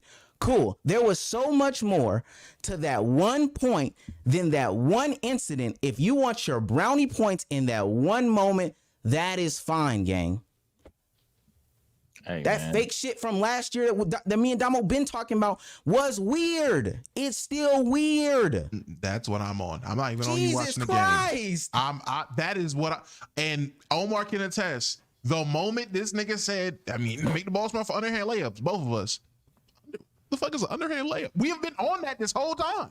Like that since the moment it was said. So I watching the game. Hey, if you watching, you definitely watch more than me. I'm not gonna talk about you watching the game. But again, being loud and proud when 6 months ago, 7 months ago, 8 months ago, it was lower the rim and make the ball smaller is crazy to me. The fuck? My question for y'all then, because I was speaking in general, where I was going to say at the end of the day, those who said that just need to own that they said that, and or the fact that they didn't watch the WNBA prior to those statements and then they've changed their mind. That's all I asked for. So I guess here, does he like own that, or how does that work? He's owned it to me privately. Now, for the people that do watch it on playback, that's a different conversation. But he said to me, and I think I've said it on here. I might have said it maybe in a space or a call that we were having. You said it on here. You said it on here. I said it on here. He said it to me privately. If niggas say that he's if niggas saying that he said it on his stream, that's perfectly fine. But he said to me privately, "Oh, I was misogynistic, or it was misogynistic or sexist to say lower the rims and all that stuff." I've been sent it to you. It's on Twitter. I sent it on to you on Twiter. Yeah, but yeah, that's my sentiment. Y'all can piece up what I was saying. Let me delete it out of here because somebody gonna try. Yeah. In hindsight, yeah. Oh, you can only ban? What the fuck? But yeah, that was my own. Ban the link. Yeah, that's what it was. Oh man, StreamYard was real weird in that one instance, but okay. I can't delete that. Well, while we're waiting, shout out to Dark Bandit for the 5 gifted. Notice the community like toxicity and drama. Here you guys go. Yeah, you can delete it. Oh, speaking of that, I ain't gonna lie, man. OTF and SOZ ran a little 2K. I ain't gonna lie. They lost again. God. Y'all play 2K every day. Oh my god! What is, All right. wait, Who is SLZ too? Well, yeah, I'm so confused. Okay. I'm so confused. What? Since I missed it, what did I miss? What? What exactly are you confused about? Y'all said that I missed that. The last thing I caught before I hopped on stream was that I'm missing the bigger picture and the point. So what is the bigger picture and the point? Oh, Omar was talking about a bigger picture of people being nasty about pretending to care about the W but not caring about the W, and These conversations that were happening just 6 months ago, 18 months ago, however long it wasn't that long ago where people like you were in conversations talking about lowering the rim, smaller balls, and those sorts of silly things are now so invested into the conversations, but it truly only stops at one person. Well, I've never said I've truly invested.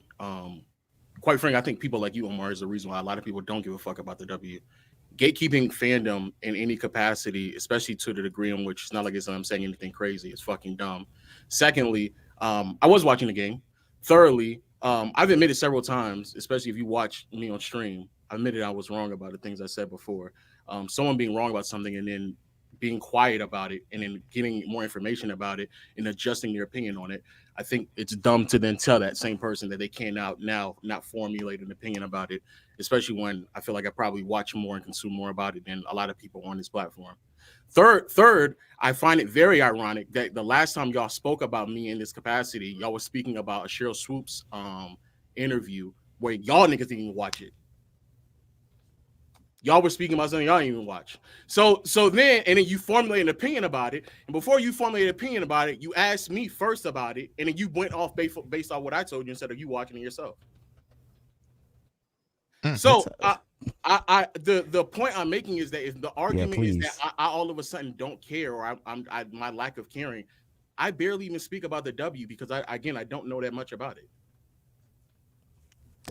That's the point though, Marcel. But here we go. Okay. All right.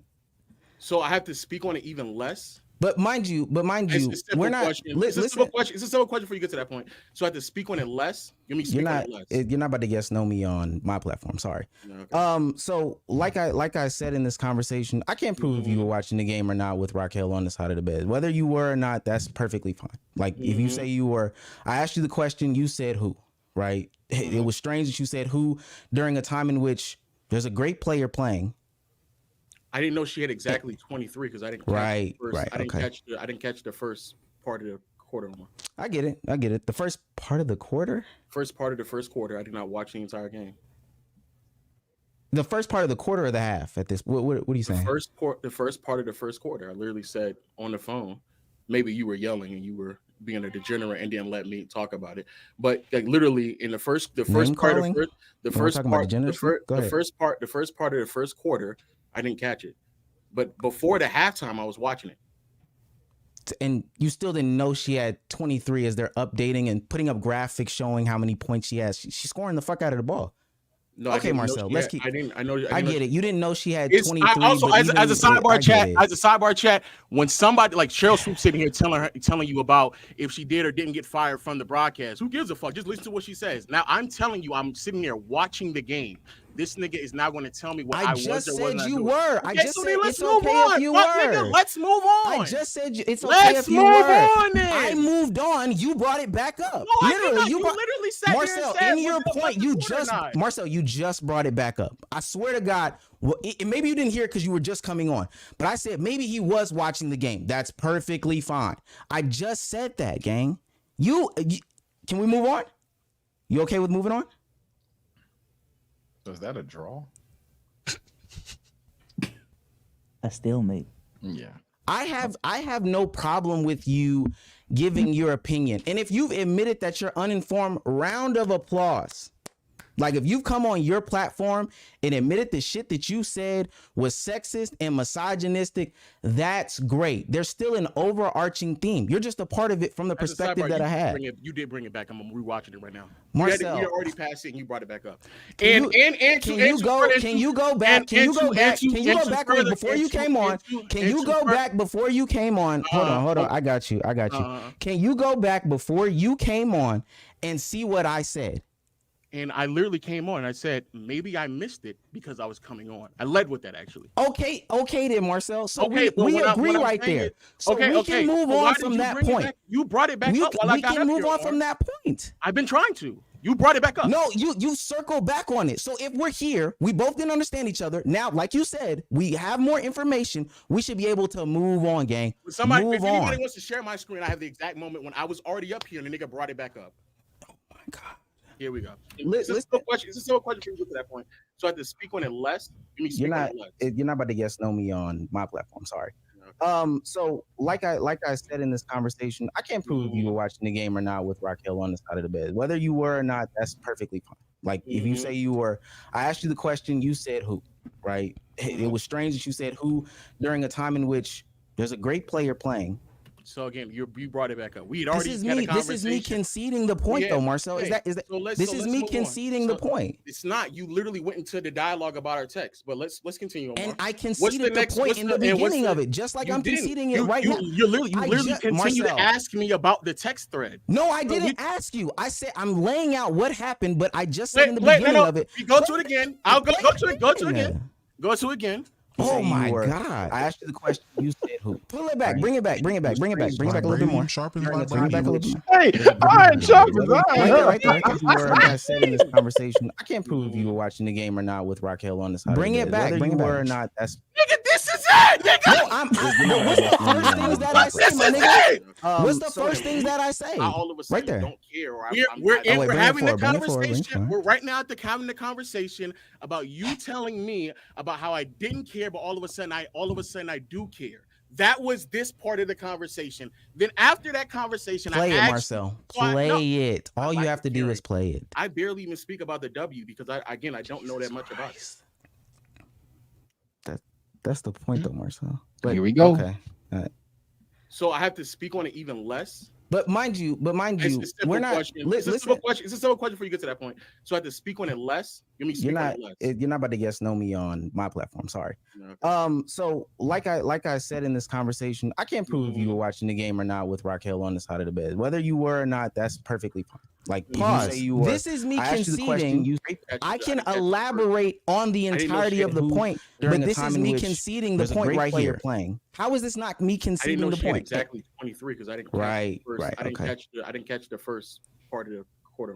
I get it. The first part of the quarter. First, is this you not trying to figure out what exactly this is? Once you interrupted me after I was conceding the point. You paused. You can, gang. I conceded the point, but to go into it. You interrupted me in my dialogue about the conversation that we had, but you interrupted me. So continuing down the line, if you responded and said, yo, you know what? I was misogynistic.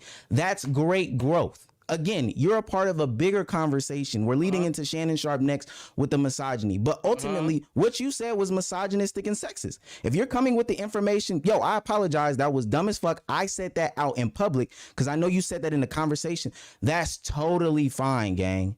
That's totally fine. So now second thing, I've done it several times in my streams. I don't watch your streams, Marcel. Okay, so I don't watch your streams. So you should present me the opportunity to either address it publicly or ask me. You coming to conclusions about what I may or may not have said, and then presenting it as if like I have not addressed it. So now let me say it in front of Omar publicly now, guys. I said something that was misogynistic and ignorant and dumb about WNBA players. From then, I decided to stop making videos and discussing WNBA topics for practically the first 2.5 months of the season. Then after I became more informed because I watched a little bit more basketball, I then made comments here and there, but still never made a video about it.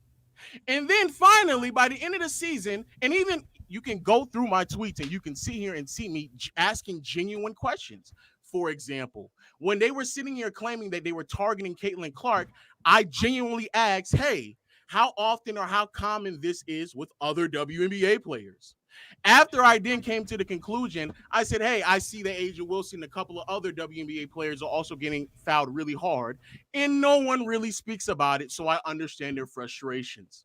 I then, again, continue to proceed to not say really much anything about it because I wasn't that informed on it.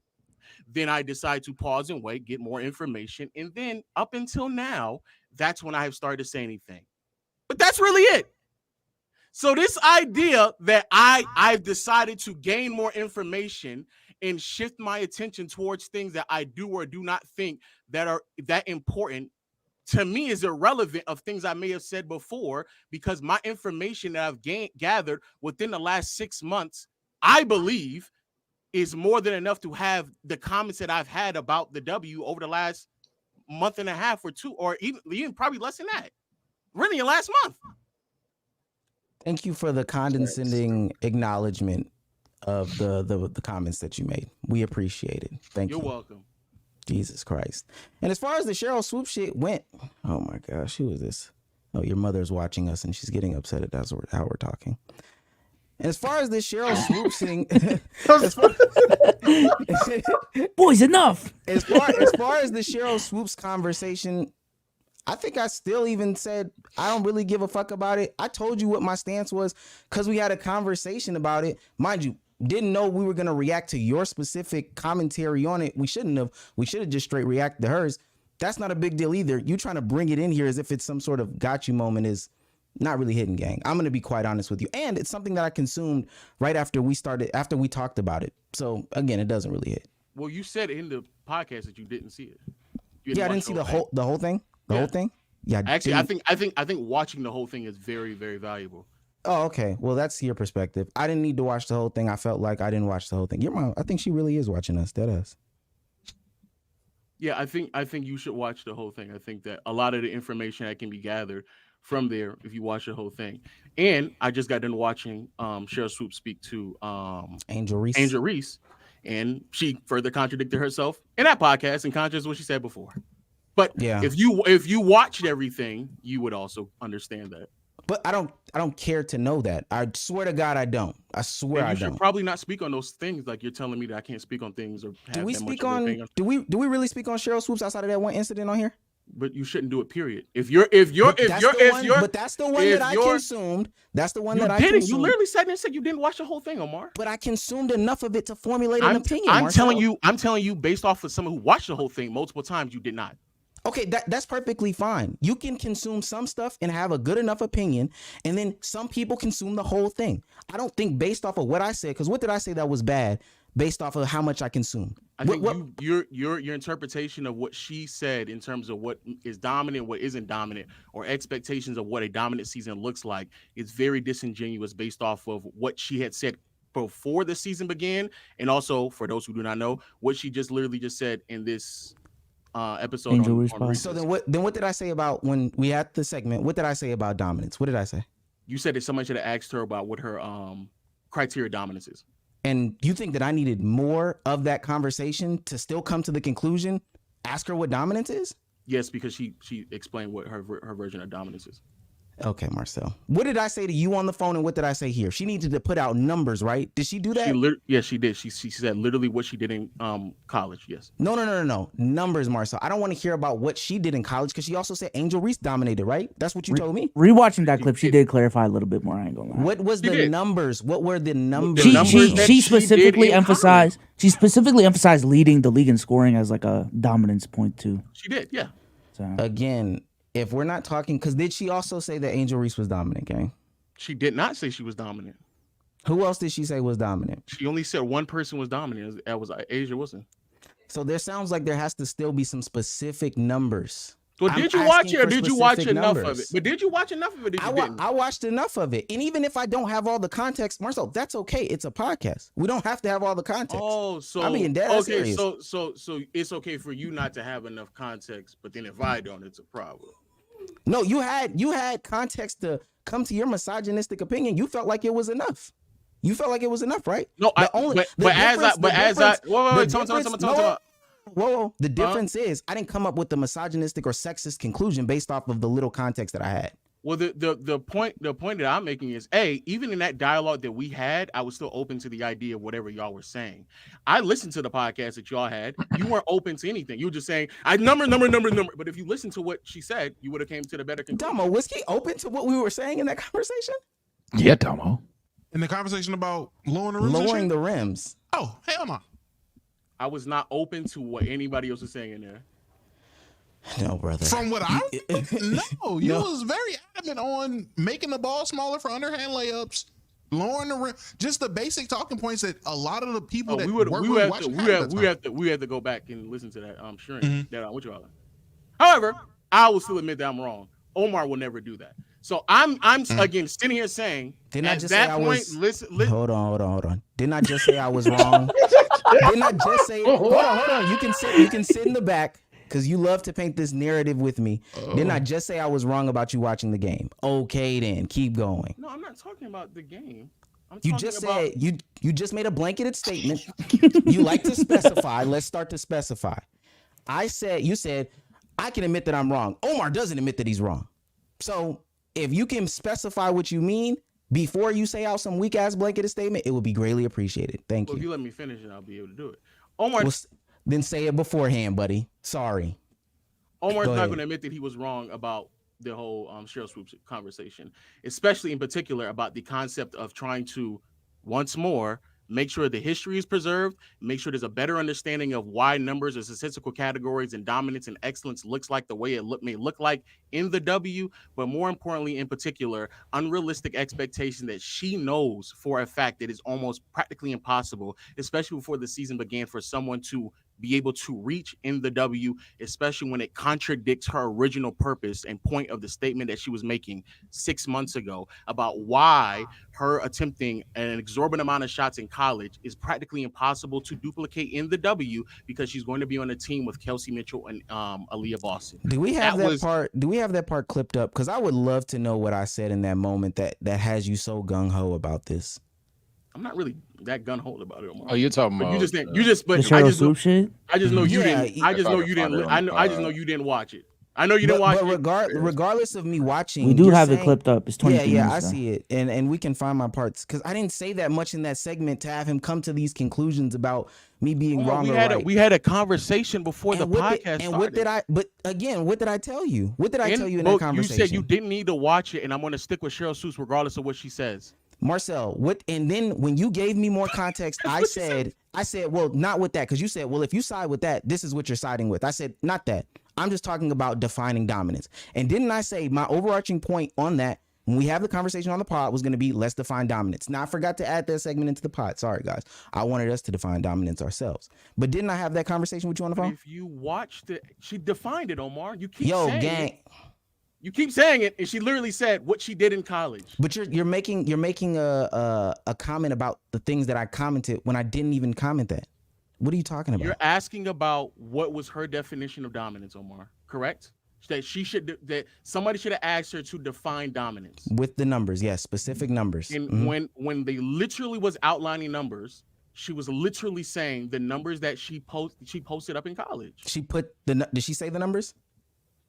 Oh, we have to play semantics. Yeah, I'm a semantics ass nigga. Well, get off the pod because we have to keep going. Keep going. Jesus Christ. I'm glad we came to that conclusion. Jesus Christ. Yo, chat, y'all ever seen clips on brother? Twitter? One might say. What you call it? Y'all ever seen them clips? Spider-Man? Of Muggs playing like Dragon Ball Super or whatever it is, and they doing the exact same combo. Hey, the exact same time. The little fighters, y'all. They're like, oh my God, it's the same for one of them.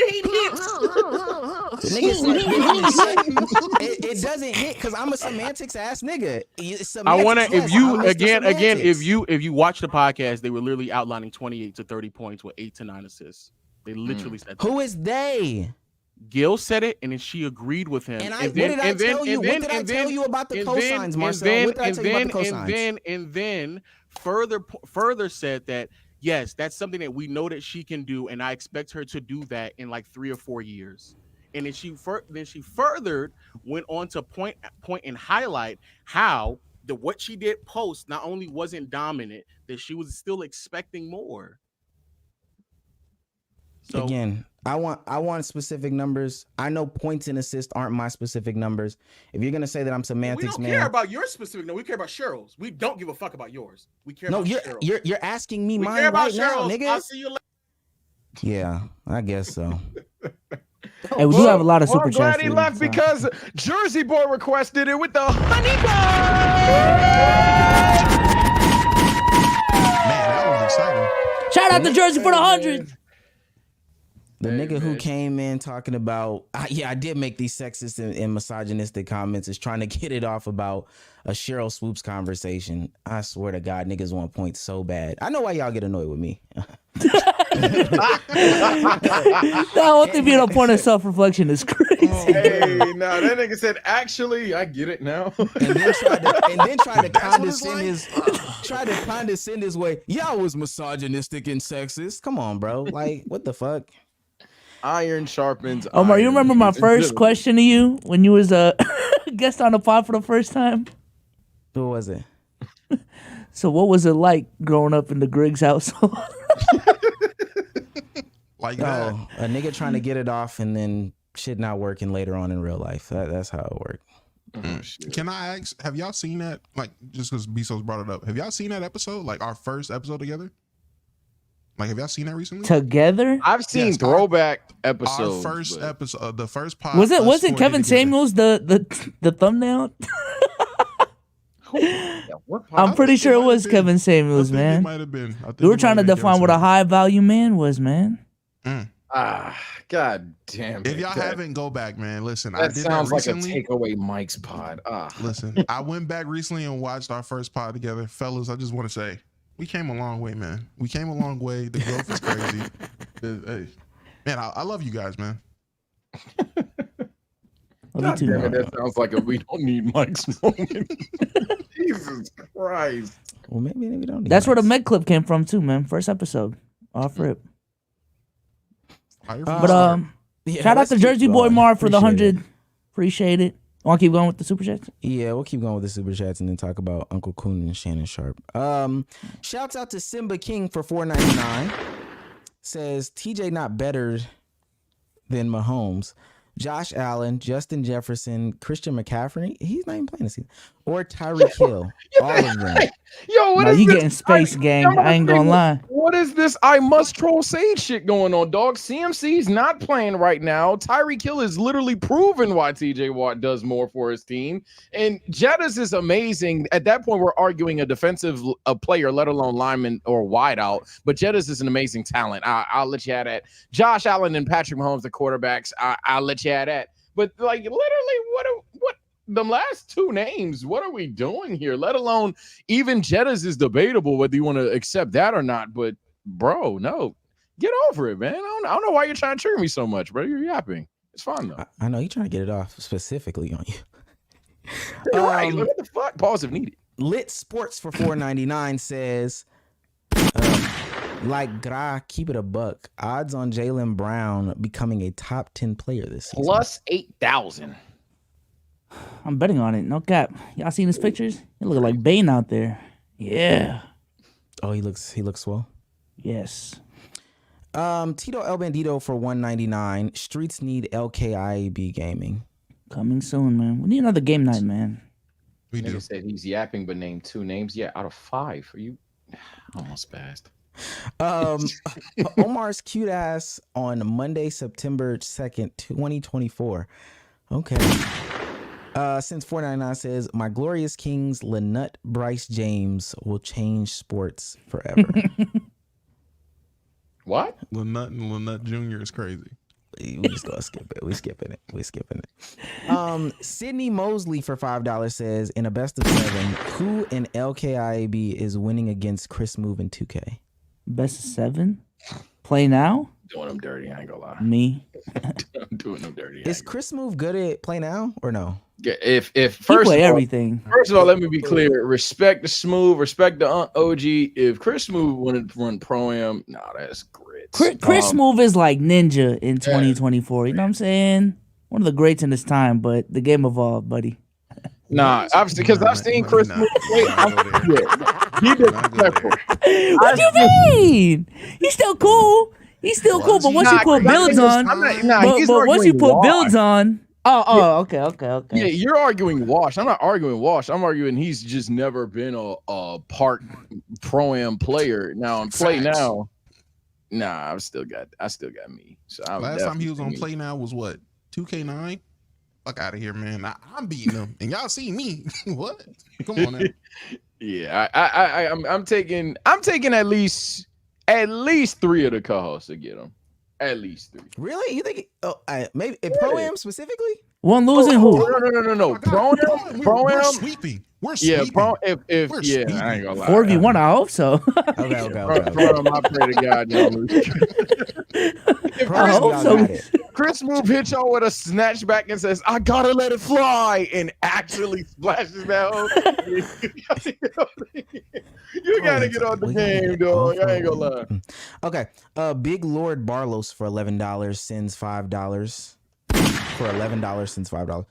Lamine Yamal is reviving soccer right now, being considered one of the best players in the world at 17. I didn't know soccer. Does soccer need reviving? Yeah, that's the thing. We didn't talk about soccer. Granted, we not soccer experts, but we're 99% sure soccer. You talk shit about soccer. What you don't know ball about soccer? It's the biggest sport in the world. Yeah, soccer is up, gang. No. Revival. Okay. Yo. Mears. Why do soccer the middle? I thought soccer was the biggest sport in the world. Yeah, soccer is the biggest sport in the world. Don't let me find out soccer dying. Oh man. Jesus Christ. Barlow or Mir for $19.99 says, just joined. Just wanted to say I'm getting married and now my girl pregnant. 2025 finna be crazy, gang. Oh, you trying to knock out 2 birds with 1 stone? Damn, yeah, you ain't congrats. You ain't get yourself in space.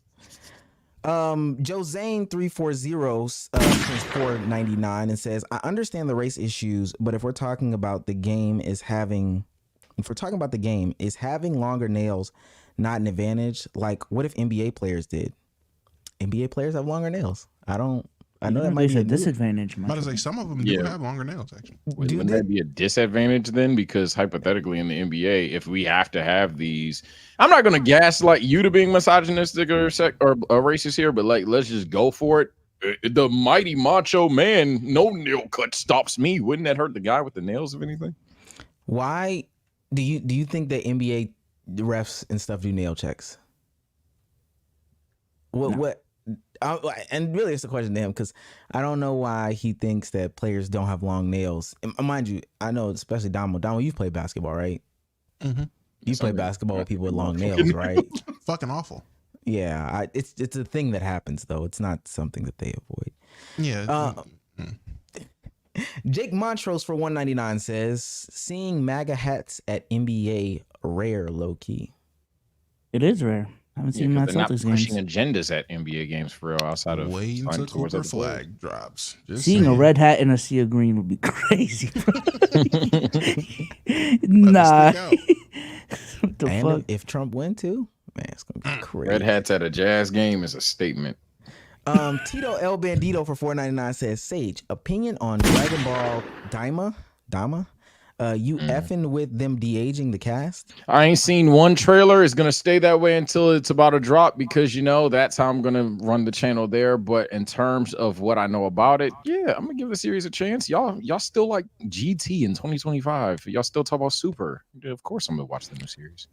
Lit Sports for $1.99 says, thoughts on Shannon going full Uncle Thomas? That is exactly what we're talking about next. Yeah, I didn't see the alleged crash out. I saw a couple of quote tweets, but I didn't see apparently he had a major crash out and then tweeted it wasn't him or something like that. We'll get into it. Shout out to Dark Bandit for gifting 5 subs. I think we already covered that one. Shout out to that. OTS finals. 10, 11 subs at this point. There's another 10 in there from someone else. Oh my God. Shouts out to King Tacoma for $4.99 says, started dunking and instantly tore my ACL. Whoa. Was worth it. I wanted to tell a joke. I wanted to tell a joke, but as a nigga that tore his Achilles, good luck, nigga. Nigga, you ain't practice running before you just start dunking? Hey, Tito El Bandito for $1.99 says, "Hey, lowering the rim really that bad?" As a non-marketing expert for all the WNBA marketing experts, yeah, degrading the product is not good. And telling someone this is a lesser version of basketball is again not good. Shouts out to Jersey Boy Marv. Oh, it was Jersey Boy Marv. again. With the 10 gifted. I think he might be this. No, I think Dark Bandit is still the Santa of the stream. For I think he's got 11. Damn, boy. Oh, are they? Okay. Jersey. Yeah, shouts out to Jersey Boy Mar for gifting those 10. Shouts out to the people that are getting those 10. V.2key for $4.99 says, "I need more of this BLC on BLC violence." Wow. That's insane. Shouts out to Trey Sama for $19.99. It's my food. He says, "It's my birthday, y'all. Low, can you please calm down? We know you watch ball." Happy birthday, man. Facts. Happy birthday, man. Happy birthday, boy. And not to take away from that, happy birthday. You gotta understand, and maybe this is because I know from growing up with him, you can't get into him with these got you moments and these clickbaity ass titles. Because mind you, he criticized me for not watching the whole Cheryl Miller or Cheryl Swoops conversation and commenting on it. But if I were to do a got you with him, I could have talked about how he watched the whole Minnesota Lynx game, or he didn't watch the whole Minnesota Lynx game and felt the need to comment on it, whether it was good, bad, or indifferent. But these are just got you moments for people that consume his content and they're gonna be like, "Yeah, Omar." Now he's got people riled up in his space. "Yeah, Omar's the problem with the WNBA." This is the nigga that I had to drag to games to spend time with his cousin. Like, I'm not listening to this. I smell round. That's real. Smell round three. That's real rap. That's real rap. Round three. Round three. J.O. sends $9.99. "Yo, I need brother to brother." Says, "Yo, I need brother to come back. Stop beefing." Appreciate that. JBG for 3198 sends $5 says, "Omar versus Lowe in a Hell in a Cell match at Bad Blood." And it's gonna be bloodline rules. Like, no, let me not even do the joke. Yo, shout out to the WWE fans that get that. Shouts out to Trey Sama. "Now, nobody wins when the family feuds." He says $9.99 to say that on his birthday at that. We love that. Got a couple. Shout out Trey, man. Yeah, shout out to Trey, man. Happy birthday. Raging Potato for $5.99 says, "All this brother to brother resentment because of the WNBA. Lower the rims? ? How about you lower your pride?" Yeah, I'm getting my food, bro. Oh, fuck. I apologize. I gotta get it before it gets cold. Predictions on what Sage bought? Oh shit! I see Ribs. Say my name. Oh, yeah.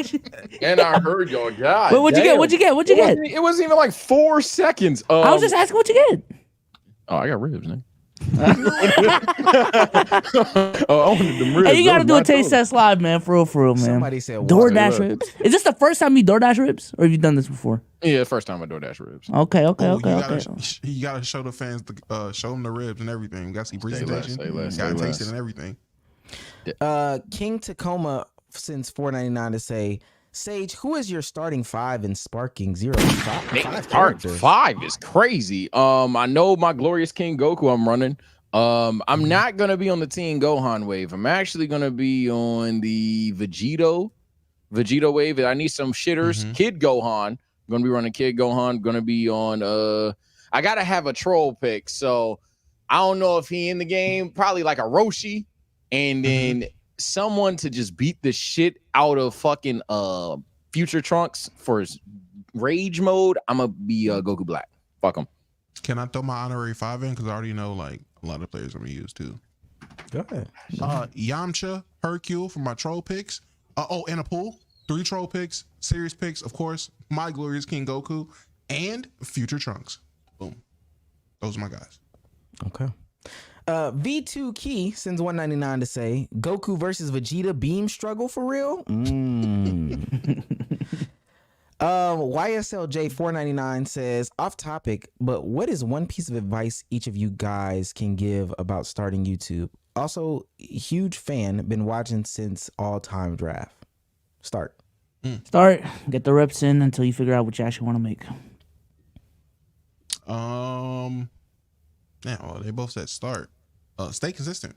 Just keep uploading. Keep uploading. Keep going live. Whatever you're gonna do, just keep doing it. Don't get discouraged by numbers. Don't get discouraged by other people you may know that are doing better. Just keep doing you. Jersey boy Mark for another 10 gifted. God. He's cooking. Yes, he is Santa. Securing himself as the Santa of the stream. Solo at 20 gifted subs. We like that. Appreciate that, Jersey boy. And last two, King Takamo says for $4.99, I was practicing all year doing box jumps for a church tournament and tore my ACL on the first fast break I had. And then, I don't know if this is the same thing, but it's from him again, $4.99. Says they gotta add Omar to Sparking Zero. My boy is an offensive monster. What? Undefeated? God damn, Pause if needed. Get it out your Pause if mouth, needed. Okay. Crazy bounce. Last super chat for the moment. Star Ghost 09 since $4.99 says, I have been thinking about this. What community is gate kept and successful? The Jews. Ollie Weird. Niggas said the Jews. I don't know which ones were. Jesus Christ. Gate kept and successful. I don't believe in gatekeeping. Shit, Bro. I'm not gonna lie to you. The soccer community, I ain't gonna lie. I haven't heard people just randomly going that whole just be super casuals. You gotta know some form of ball to be in there. At least from what I see. Hey, ain't nothing wrong with the Jews being gate kept. I fuck with them. Appreciate everybody for the super chats and the donations. Look, speaking of gate kept, we got to talk about Uncle Shannon Sharpe's crash out. Yes. Let's hear what happened. So he of course they have their annual. He goes on First Take annual, and by annual I mean weekly at this point. Goes on First Take, has commentary about Caitlin Clark, about the W, and has Andrea Carter on the platform. And at this point, Andrea Carter is defending herself. But these are some of the words that sparked the timeline into, Shannon Sharpe's defense battle that he had to pull off this weekend. Stephen A., I would be remiss if I didn't say this. A lot of this noise came by people that were sitting on this network. They tried to minimize her, said, well, you giving her all this credit. What about the women that came before her? What the women came before her, what they did cannot be taken away. That ain't got nothing to do with Caitlin Clark. But there was a lot of people trying to make sure they keep Caitlin Clark in her place, because what you're doing, if you give her all this shine, you minimize what they done. You can't minimize what Maya Moore or Candace Parker or Lisa Leslie or Lauren Jackson or Diana Taurasi or Simone Augustus or any of the other great players. That Caitlin Clark, what she's doing, doesn't minimize what they've done. But we should have been giving her the credit. We saw the ratings. We saw the merchandise sales. We saw the attendance. But y'all want to make it about something else. Oh, what about the women that laid the foundation? What about this? What about it? That ain't got nothing to do with Caitlin Clark. Caitlin Clark is box office. She's doing this. And instead of giving her credit, y'all tried to make it about, y'all poo-pooing the old guard. Y'all never talked about the old guard like this. Nah, I ain't gonna let it slide. Caitlin Clark, unanimous rookie of the year. But what's even more impressive, she's first team WNBA. First. Shannon, I hear you, right? I hear you 100%. But another level of noise was coming from people. You were one of them who also tried to create a picture around Caitlin that the league was against her based on the actions of less than 5 former players or current players, which also creates a lot of noise. So the That's scary right there. So that was the conversation. Whoa. Let me zoom in some. And so Terrence Spike T Joint follows that up by saying, my issue is Shannon Sharpe never speaks on the disrespect the rest of the women of the W experienced, always defending Caitlin. The WNBA disrespect didn't start with Caitlyn. They've been disrespected for years. Caitlyn's buzz made that hate way worse, and people who tried to have the other women's backs got called haters by people like Shannon / Stephen A. Smith, who wanted us to be thankful for ratings boost. Shannon claps back. He's going on his unprofessional tirade like he told Ocho not too long ago. That's your issue, not mine. I have no issue with anything I've said in regards to WNBA and its players past or present. Now, this is where it gets kind of interesting. Where it gets kind of interesting is him admitting that it was his issue. Like, he said it was my issue and it's not his issue. The full conversation is about these are the people that ESPN have employed. They're going on these platforms and they're talking as if they know about stuff, or they're just not credible. Like, they're not good sources. We've gone past the need for them. Shannon Sharpe continues down the timeline as such. Let me pull it up. My bad. I didn't mean to hit in share screen here. Because now at this point, he's fighting the people, right? That's your issue, not mine. This person follows up by saying, oh, I'm sure you don't. Right? Shannon Sharpe takes that opportunity to say, why are you on my page? Don't you have another horse to rob of his hair? Stop trying to kill my vibe. Oh, no. Now, and that's he tried to get it off. Ain't it? He tried to get it off. Oh, Some no. people had to tell him why his get off was never getting off. Another person responded, never beating the allegations. And then Shannon says, what was I charged with so I can get my legal team on it? Somebody in the comments says, my brother in Christ, that girl's Avi was Megan Thee Stallion, which you had on your show. I seen someone say, we know Michelle's race now. And so even in that regards, you think Shannon would just be able to take that back? Shannon says, Meg was amazing, and the gift she sent is proudly displayed. Why did the person take down her tweet? That person never took down her tweet. This is just Shannon Sharpe avoiding accountability in the situation. Well, that took a left. I was gonna have a hot take, but no, that took a left. All right, proceed. Or is it time for reactions? Yeah, I'm about to say. I mean, I don't really know. It sounds like he was trying to get a joke off, and it was a moment that backfired on him. And if anything, motherfuckers got their jokes off on him. To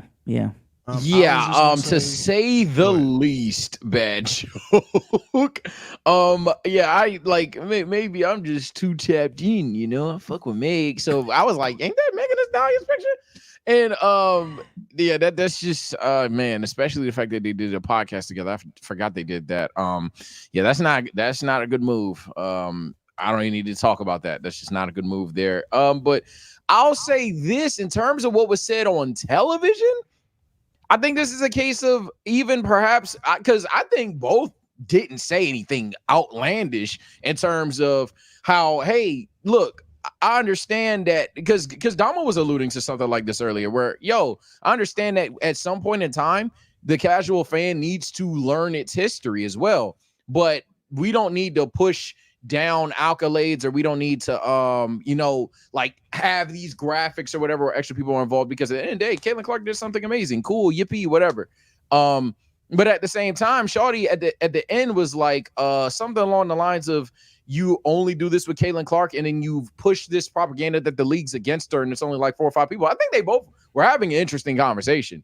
I just think that at the end of the day, same thing with I feel about prior to this version of the WNBA, the people that were prior to this version of WNBA fans, people that were from the outside, and not looking in, who are now trying to step inside, please just own your former takes, admit that you're evolving, and then furthermore, admit when you don't know things, because I think it's scary that, and this is going to sound like self-slander, I think it's scary that hypothetically I could be on ESPN and talk about the WNBA, and gang, I've seen 10 games max. So That yeah, I just wish that people knew what they were talking about and then only spoke on what they know. Keep it short and sweet, man. If y'all calling him Uncle Tom, hey, call me Uncle Ruck. It's no relations. Because I don't think he said anything wrong. He said nothing wrong. The only thing he did wrong from everything I just seen was not doubling down when he commented on Meg Thee Stallion having horse hair. Tell that stallion to get some more hair. You should have doubled down on it, stood 10 toes on it. He ain't say nothing wrong. Honestly, I'm with Sage. Bad joke. Definitely was a bad joke. Not gonna excuse the fact that it was a bad joke.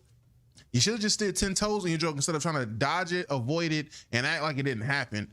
Or that's kind of the only thing I can say about the whole Twitter thing. Hey man, get Unc off Twitter. Everybody shouldn't be on Twitter. I've had my moments where I had to renege on a couple of tweets going back and forth with people, but that's fine. Hey, you live, you learn. In terms of everything that happened on ESPN, he said absolutely nothing wrong. I literally echoed some of them same sentiments earlier talking about Caitlin Clark and the discourse around Caitlin Clark, so I have no issue with that. What the woman was bringing up, I forgot her name. I genuinely don't know her name, Carter. Yep, what she brought up was definitely a good talking point, and that was unfair for at that time people legit building these cases based off of very minuscule things or very few people in the league or around the league to build these cases against Caitlin Clark like this was just a league-wide issue when, like she said, 5 former or current players are really to be held accountable for these things, but we're making it seem like it's just a day-by-day, night-by-night, team-by-team basis. Yeah, and I think the whole thing is about, because this is a chicken and egg conversation, I guess. I know a lot of people will feel like the chicken would be first, but I want to say first for Shannon, like you're a weirdo. Your first thought, because I looked at a lot of those tweets. I participated in the thread. Again, if you want to attack black women, but don't try to do this whole I love black women shit. I can see where a lot of this shit gets tiring because it doesn't necessarily stop at just black women. It happens to all people, and we're not gonna say that it happens to all these people. People got to get over it. That shit is stupid. Call it out. Shannon Sharpe was in debates with a lot of people in that same thread. Never once did he have to jump in to something that is like an anti-black women comment. He looks like a dumbass for doing that with it being Meg Thee Stallion. And both of them are industry people, so them even being on the same platform together, it was a whole ass industry move. But Shannon has been a weirdo and proven to be a weirdo, especially even just a couple weeks ago when he did that fake Instagram live sex thing. He's been weird. That shit is weird. To the whole ESPN thing, and this is where the real conversation lies for me, because we can continue on to them firing people. He's like, they're liars in how much, and this is where a lot of people's problem is, how much you care about the sport that you claim to be covering is a lie. If you would just come out and say, yo, I'm doing this because of the business needs, then people would be okay. Because this year we've seen how much ESPN has done a huge detriment to like sports. I don't know if did y'all see the article that was like the CEO of ESPN or whatever, one of the higher ups at ESPN was like, we're not going, even though we have the rights to the WNBA, we're purposefully not going to put them on these networks. Did y'all see? I did not see that. They were just like, no, it's a trash product. Nobody wants it. But this is like in the mid 2000s. So this whole time where people are like, nobody was watching it. And then they acknowledge that there's a gap. Well, the gap was intentional because the nigga took it off. They just took it off. Like they decided to take it off. But Shannon Sharpe, and this is people's problem, Shannon Sharpe and Stephen A. Smith claiming that, we cover you guys, we talk about, that doesn't take away, but never talk about them. The podcast account went and did some research on Shannon Sharpe.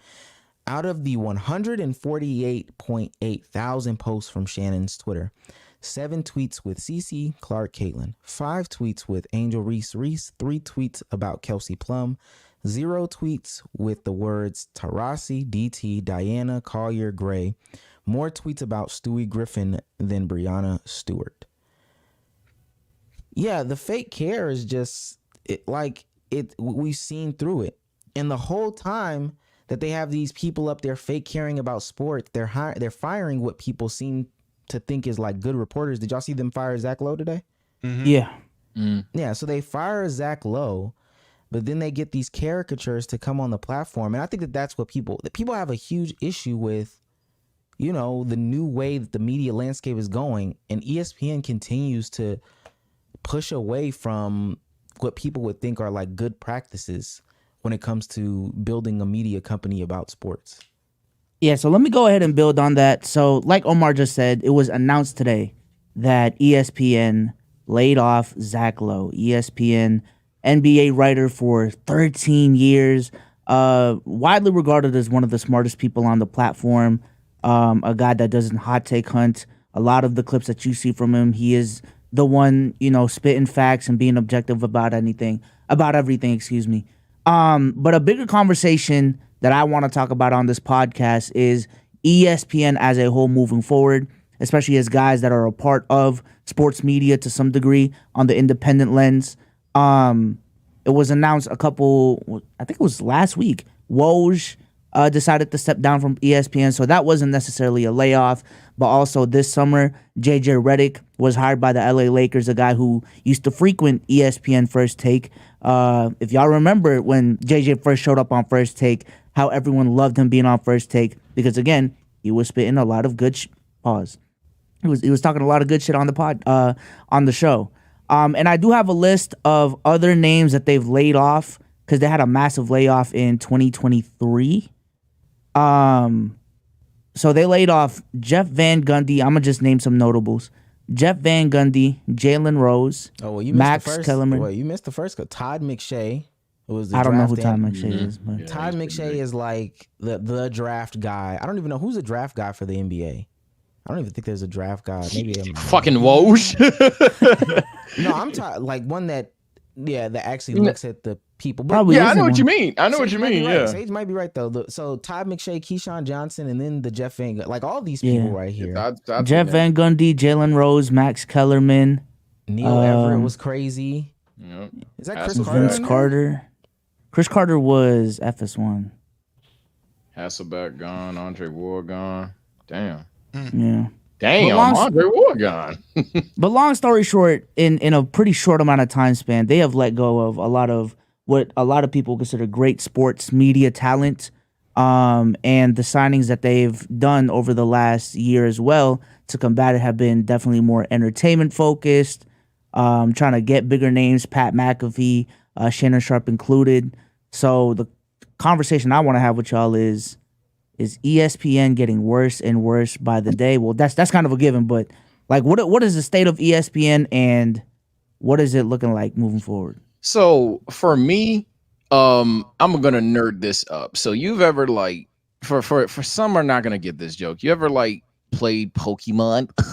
But like have you ever tried to like ride a bike in a store and then it doesn't let you do it and the professor goes, there's a time and place for everything, but not now. That's how I feel about ESPN nowadays. I think like, sure, entertainment's cool. Entertainment on television is awesome. Isn't this supposed to be the place where I'm learning about sports though? I'm not gonna lie. If I turn on ESPN, obviously agenda push, a level of entertainment is valuable. But ultimately, I want the people on ESPN to know what the fuck they're talking about. And I do have a higher standard for them because, again, they are going to be seen as the literal. It's hyperbolic to say this, but like if you're on ESPN as a sports analyst, I'm supposed to think that you're one of the more qualified people on the planet to talk about sports. Now, obviously, that's not going to be the reality of what we live in, but at least try to stick to the gimmick a little bit. God damn, it's sometimes, and again, I said earlier, it's sometimes I'll watch a First Take clip and I'm like, damn, I could be on First Take. And it's like, hey, gang, some of you niggas think I'm a casual, even with Laker basketball, and I try not to miss Laker games. But let alone like random side games like with the Magic or the Pistons or anything like that. And then we could keep going further down the rabbit hole. The WNBA, these guys clearly sometimes just don't know what they're talking about.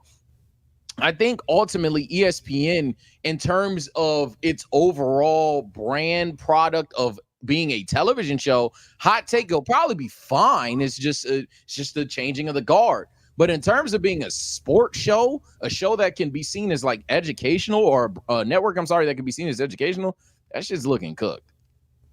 I think they've been checked out of being the educational sports network a while ago.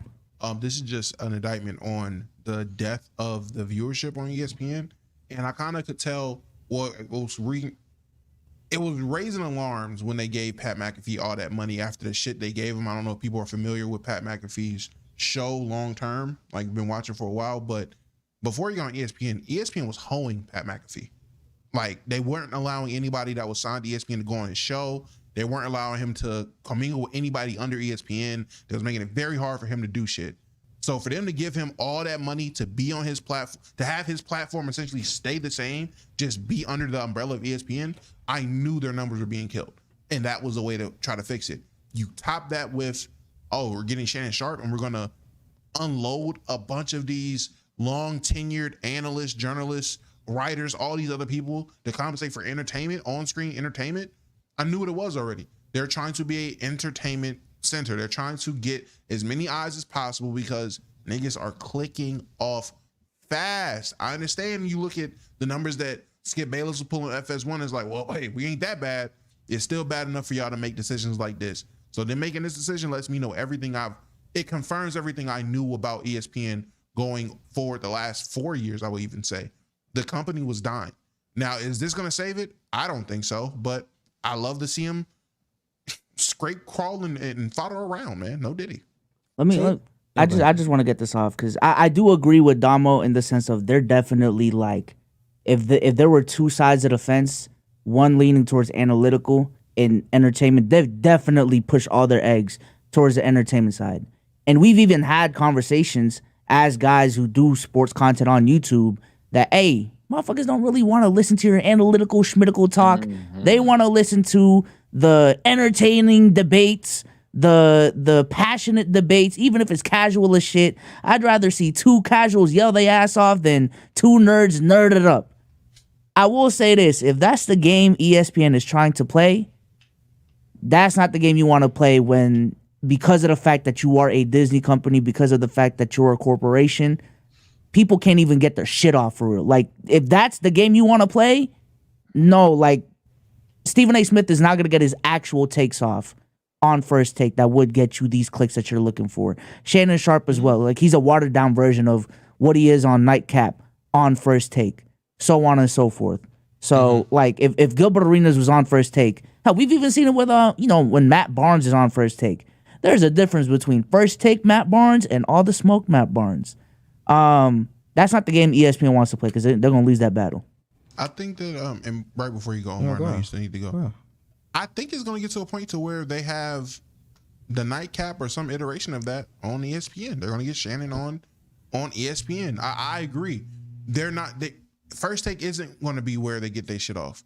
Stephen A. gets his shit off on the Stephen A. Smith show, though. Pat McAfee, he gets his shit off. They gave him the freedom to get his shit off. I think there is a change coming to ESPN, and they're realizing that now. Now, I could be wrong, but going forward, don't be surprised in the next year or so, next 2 years, you do see Gilbert Arenas sign a deal, like get signed or brought in to do his show on ESPN, and they give him the freedom to, I'm not going to say just be as unrated as possible or unfiltered as possible, but definitely way more lenient than we've seen any other ESPN product before. I do think that's going to be something we do see.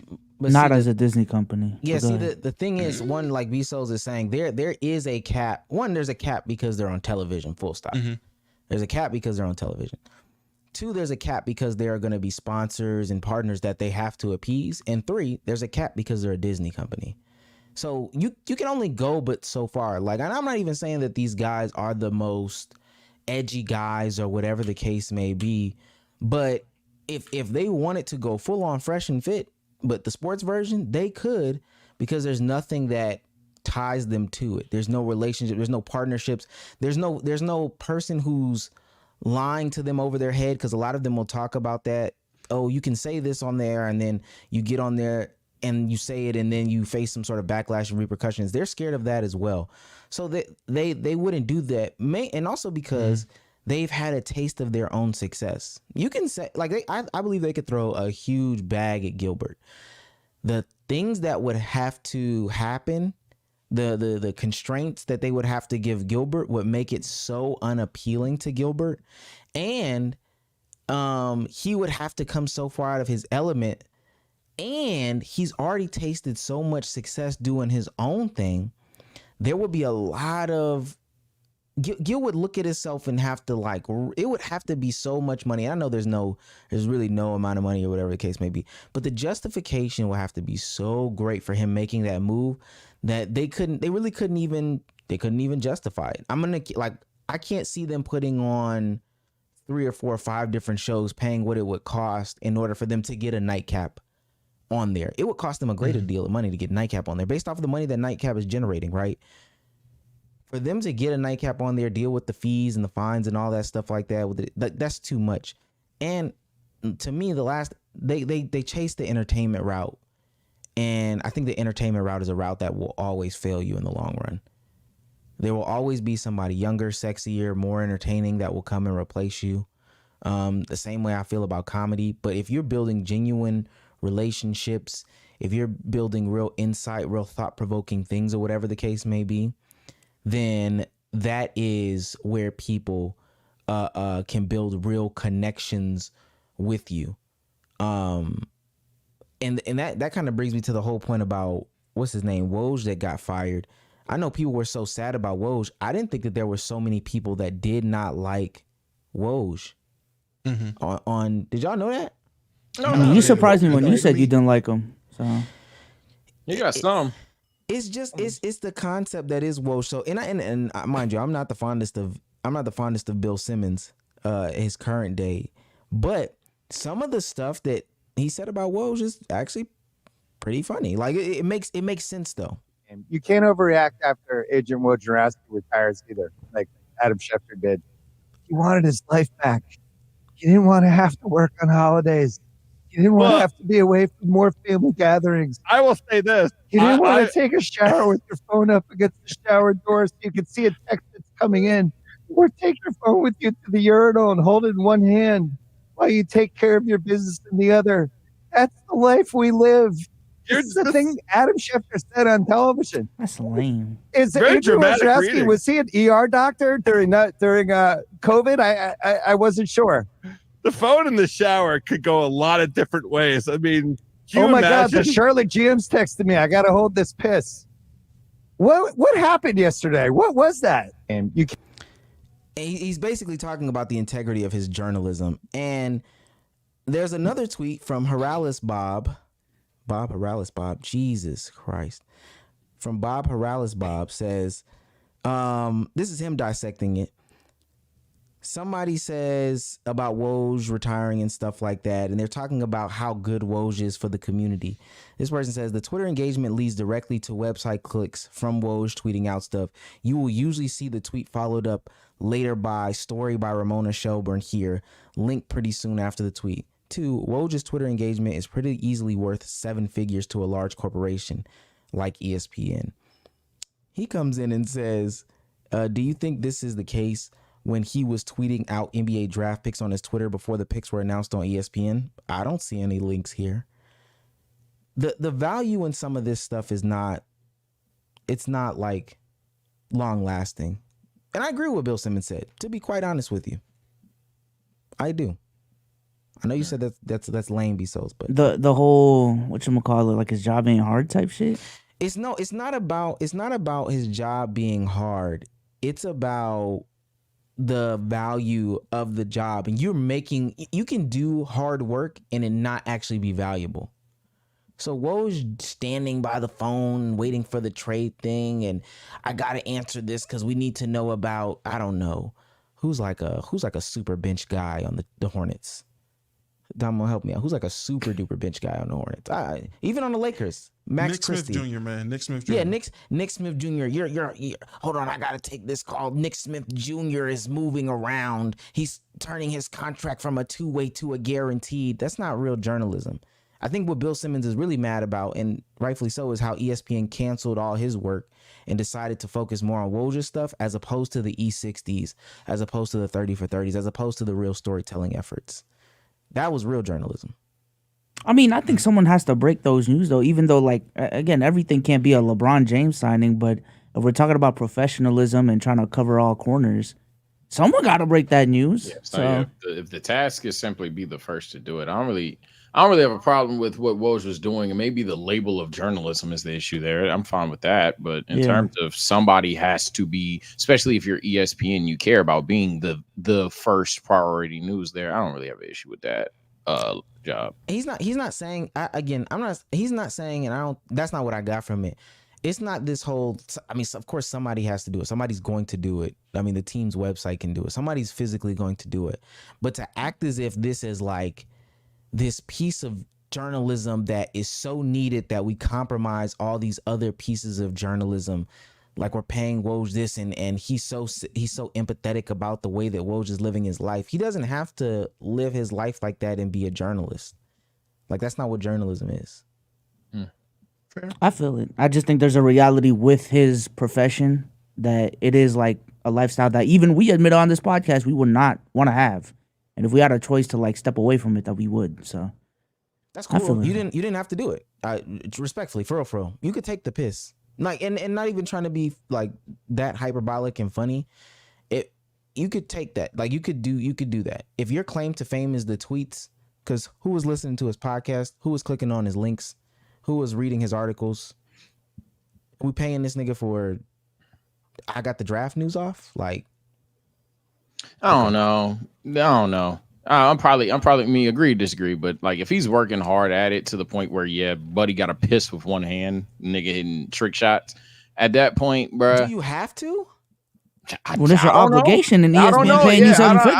I have no idea, but if Buddy was like, yo, and what's Shams was like, yo, I only get 4 hours of sleep or some shit like that. For me, we may care, not care, whatever on what the occupation is and its and whatever importance. But at the end of the day, they working hard on it, man. I don't know about just clowning Buddy, but not yet. I don't think it's a case of if you have like. Even if he doesn't have to, he's still doing it though. So it's fine to give him credit. Like, damn, good shit. He's not saying, he's not taking away the credit, but to act as if it's this dire day in journalism. But even we did it. It wasn't this dire day. It wasn't this dire. It was, okay, Woj left. I'm going to get my tweet about the trade from somebody else. Like, I'm not really tripping about it. And again, Bill Simmons has way more personal ties to it because they cut the stuff that we want ESPN to. I think everybody up here would agree. We would want ESPN to put on those 30 for 30s, E60, sports sciences, all that stuff like that, right? I would love it. We would love for that to happen. But they decided we're going to go away from this to empower this till we get to a point that journalism looks like First Take in its last years of Skip Bayless. No, not even Skip Bayless. First Take today. Shannon Sharpe today. What ESPN looks like today. We sacrificed all that for this, and we're supposed to be sympathetic because this is the monster that you created? No. I guess. You hate That's the same thing. That's what I'm saying. Like, I hear you, and I'm like you keep saying we don't understand, gang. I promise you we do. And the answer is y'all don't understand. I think y'all understand. Y'all just fuck with Woj. It's not even about Woj. I don't fuck with him.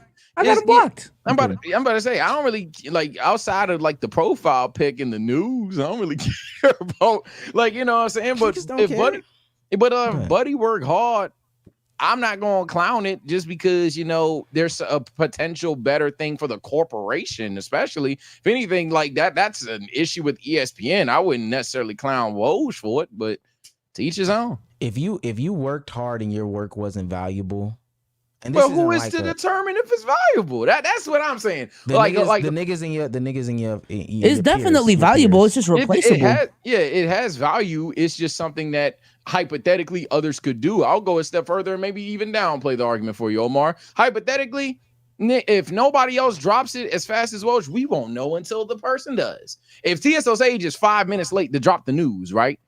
But there ain't nobody else dropping the news. Shit, TSO Sage was the first one to drop the news. So, like, at the end of the day, it is what it is. But I don't know. Like, I don't know about like just this. I'm not saying you're discrediting them. So let me take that back. But I don't know about like just brushing it to the side, I guess, or whatever.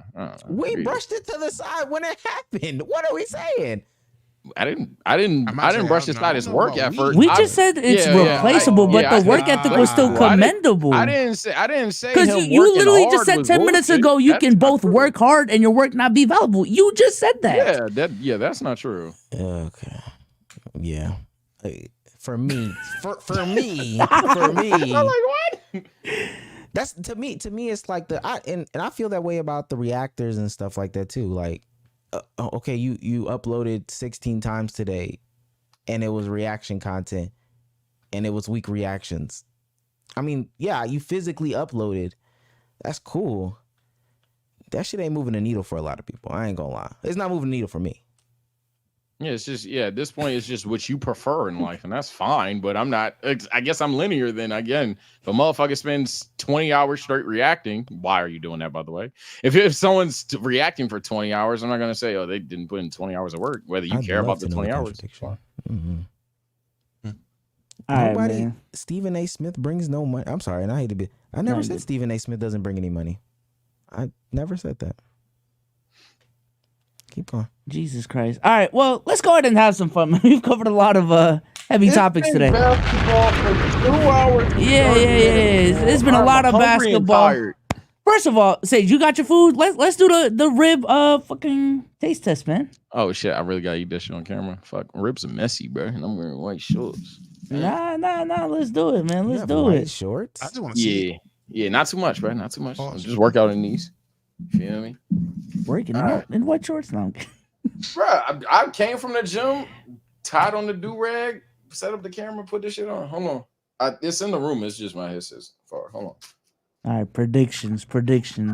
How good is this actually going to be? I think they're going to be a soft 7 out of 10. They've been sitting for a minute, so they got to be cold, right? They got to be cold. Yeah, they probably cold as shit. So this is Mickey as hell. They probably cold as shit by now. And that's why I don't DoorDash, man. I mean, I'm pretty sure we can't tell by looking at it if it's warm or cold. No, well, nah, it's not that's why on DoorDash this shit. We've been yapping for an extra hour after the food got here. It's definitely not cold. All right, where did you order from? Where did you order from? I think this is Roadhouse. Let me double check. What is that? Texas Roadhouse? Basic ass Patlet. I don't even fucking know, but this basic ass Patlet. So that look like they delivered it in aluminum foil. Yeah, this is a bad sign, ladies and gentlemen. I'm gonna eat it like a barbarian. What's the temperature? Is it fully cold? It's not fully cold, but it ain't hot. I'm gonna say it ain't hot, fellas. There's a spot out here that if I wanted ribs, I'll order from called Smoke Pit, and they'll deliver it to you in like aluminum pans too.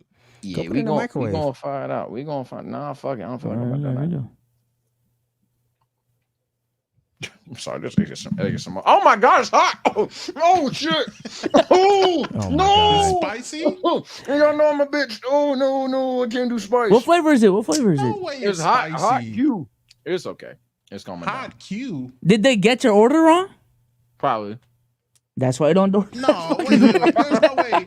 Nigga, did you put hot barbecue as the sauce? I ain't putting no hot Q. Yeah, nah. That's on my list. It's cool though. It's cool. It's not yuck. I probably need to heat it up. It's not yucky. It's cool. Okay, there you go. It tastes better than it looked, but it's still not 5 stars. No shit. Well, there you go. That is TSO Sage's rib taste test. That shit was spicy for like 3 seconds, nigga. I was pissed. So I'm level 2. All right, let's keep it pushing. Let's do some fun segments real quick. Real fast segments. We're gonna be blindly ranking the biggest cheaters in history. Okay. What? Yes. The definition of cheater, up to the eye of the beholder. Let's start off with Tom Brady. Ooh, There's 5 spots. There's 5 spots. I guess 5. Deflate 5. I literally forgot he cheated just now, so 5. The Deflate was stupid. 3. Okay. Next up, Offset. He's making a case. He is making a case. I'm gonna put him 2. Offset is making a case. 4. Gotta be 2. Gotta be 2 off this list, I think. I don't know what he did. All right. Next up, Lance Armstrong. I don't know, boss. I'm gonna go 4. 4. Steroids, I think. I know ball. I'm gonna go 2. I'm gonna put him 2. All right. Magic Johnson. Ooh. Oh, he wasn't actually. Whoa. Well, he was like single though. For at least it seemed like it. Thank you. Yeah. That's actually my 5. Come on. Yeah, now. I wish I could swap 5. I wish I could swap 5. I'm gonna put him at 3 because if he had a girl, that's crazy. But he seemed like he was single. He was doing Cookie wrong, but 5. All right. Is there a sub we can? All right, no man. All right, and last one, Bill Clinton. That's not the last one. That's not the last one. That's not the last one. I'm reading the list. It's the last one. Cruise with these softballs. Legend of winning. Low at my 1 is hilarious. Gang, I didn't mean it, bro. I didn't mean that. Wasn't on the list. It wasn't on the notion. I didn't mean you gotta it, know when to cook misos. Come on now. We need you to ISO. That's the last one. Legend of winning. Low, I didn't mean you at 1. I'm saying out of family business, it man. was 4 times on your wife? No. Yo, this nigga.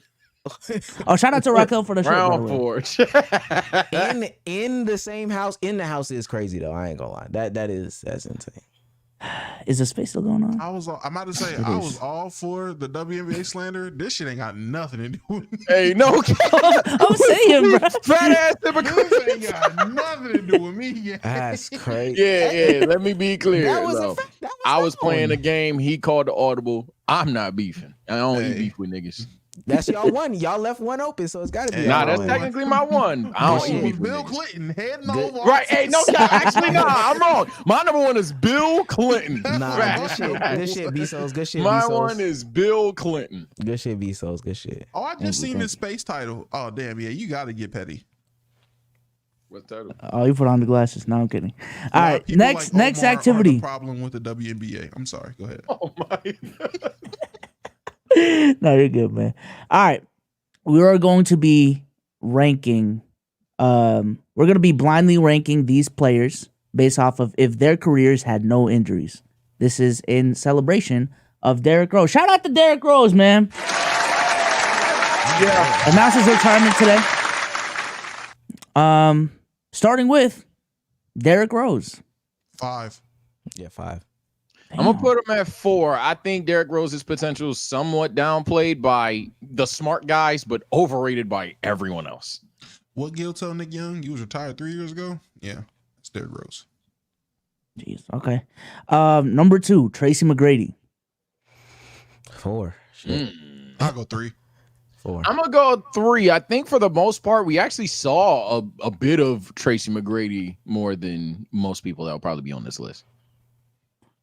Yeah, I don't think injuries really held them back that much. Tracy McGrady just straight up lost sometimes. I'm not saying he wasn't hurt, but sometimes T-Mac just lost. Or just like his team just wasn't good enough for him. Some shit. He was washed by what, 33 on the Spurs? I think. Yeah, which was just early. Cut some shit. Yeah. Injuries definitely cut some shit short. Number 3, Brandon Roy. 2. Oh, that's 5. 2. I don't know. I'm not high on the Roy. I don't think Brandon Roy would have did that much, bro. Maybe I'm a hater. Is it cut career short? Is that the conversation? No. If fully healthy, who has the best career? Oh, yeah, shit. 5. 3. Then. Doing that much. 3. Okay. Next up, Yao Ming. 4. Oh shit. Not too much, bro. Damn. Yeah. I wish I could put Roy at 2 right now. Yao is gonna have to be 2. I don't know who 1 is. I'm scared. Y'all don't think Yao was gonna do damage? I think Yao did what he was supposed to do. They retweet, liked, and followed. Okay. I gotta hear who 1 is. This will let us know if we're firing Cruz or not. And last, Grant Hill. No, Cruz is fired. Yeah. What? Yeah. This wasn't him. This wasn't him. This was a tweet that was already out. But I'm gonna go. Fired. Okay. Yeah, but I'm gonna go. I'm gonna go. I guess Grant Hill is 1. Yeah, I don't believe this is probably my worst list ever. I don't believe in 4 of my spots. Nah, Grant Hill 1 is pretty fair for me. I don't believe in 4 of my spots.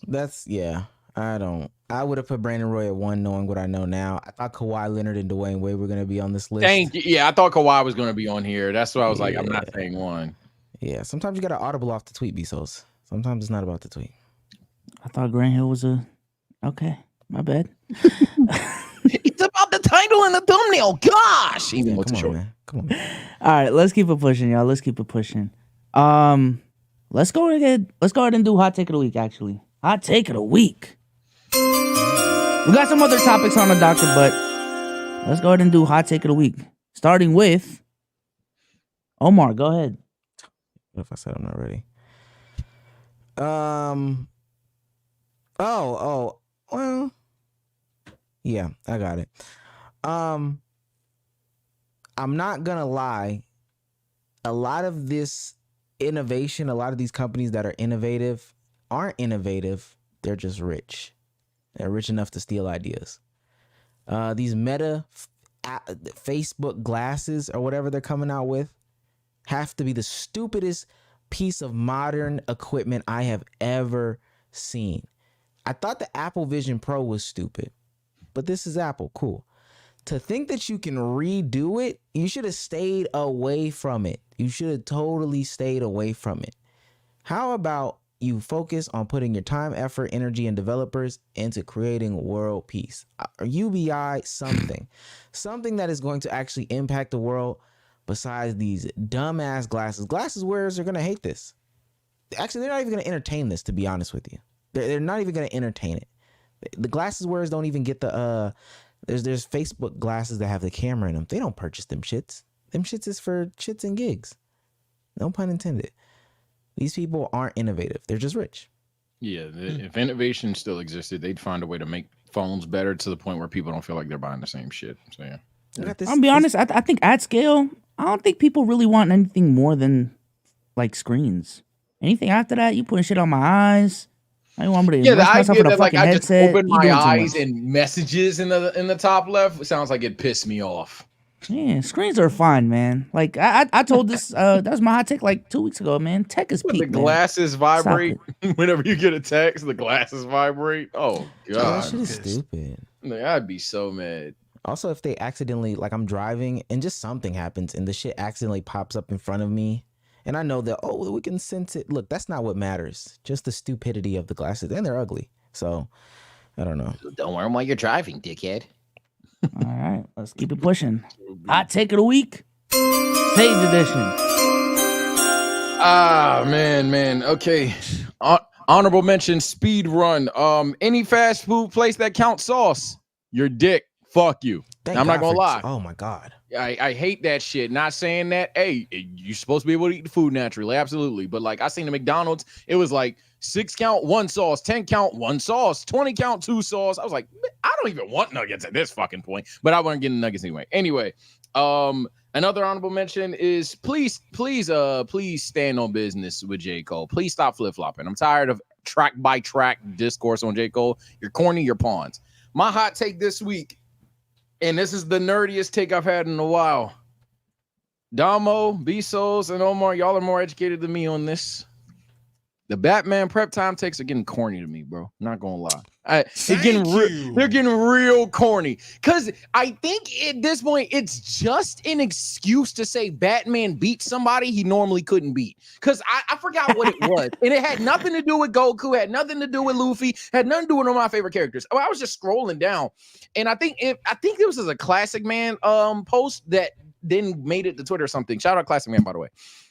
It was Batman beat somebody with an hour of prep time, or the other person catches, like it was like, does Batman beat X person with an hour of prep time? And then some dude was like, Batman would take 1,000 years of prep time. And someone's like, well, Batman with 1,000 years of prep time, at that point, you might as well make him God. I don't care. And I'm not explaining it right because I don't know the characters. I'm sorry. But at the end of the day, I think these Batman prep time takes are literally just excuses for niggas who know Batman ain't beating X, Y, or Z in a fight. So fuck it. Let's give him plot armor to say he wins. Did somebody say Batman could be Goku? And that's why you're Nah, it had nothing to do with Goku. I know that's what it would be. It had nothing to do with Goku. And I don't care about Superman. So if it did, cool. But I'm going to try to find it. But I just feel like at some point, bro, the power scaling conversations be like, man, who writing, man? At the end of the day, whoever's writing the story, that's who's gonna pick the winner. Shut up. Batman couldn't even beat Rocky prep time. So Batman is the most overrated superhero to date. I don't know about that. Yeah, I just searched the shit and I'm seeing people debate Omni-Man, Wonder Woman, all of these things. And people are combating the prep time argument with, okay, after 15 years, and it's a picture of Omni-Man still whooping ass or some shit. And I'm just like, okay, so we all know that. I haven't seen Invincible. Apparently, we all know Omni-Man's supposed to whoop this nigga, unless you're like in the comics, because comic characters are broken. But Batman's supposed to get whooped, and then with the prep time, he actually wins. Come on, bro. You don't mean that. If we put Batman versus coronavirus, we wouldn't have had to be in the house all year. Batman with prep time. I would have loved to see that. You made the vaccine. Okay. Type shit. Out of bat blood. Oh shit. Oh, coronavirus. Oh. And he got a lair in China. Whoa. What the fuck just happened? Whoa. Oh shit. And side note, Base Kaba does. I can't bounce on Omar too much. I've seen those comments too. All right, let's keep it pushing. Yo, bro. Base Kaba does win, chat. Yup, I'm on Team Base Kaba. Let's do it. Was that racist? Never mind. Go ahead. Because he got a lair in China? Domo, go ahead, man. Yeah, you got it off. Thank God. Oh, man. I got you, thinking big bro. about what I would say, and genuinely, after the day I've had, after the week I've had, I know my hot take. Revisiting a fan favorite topic of the pod. As a person that's been DoorDashing for the past 2 months, let me just say, no way. Let me just say, here we go. If you don't tip, you are a piece of shit. Yes!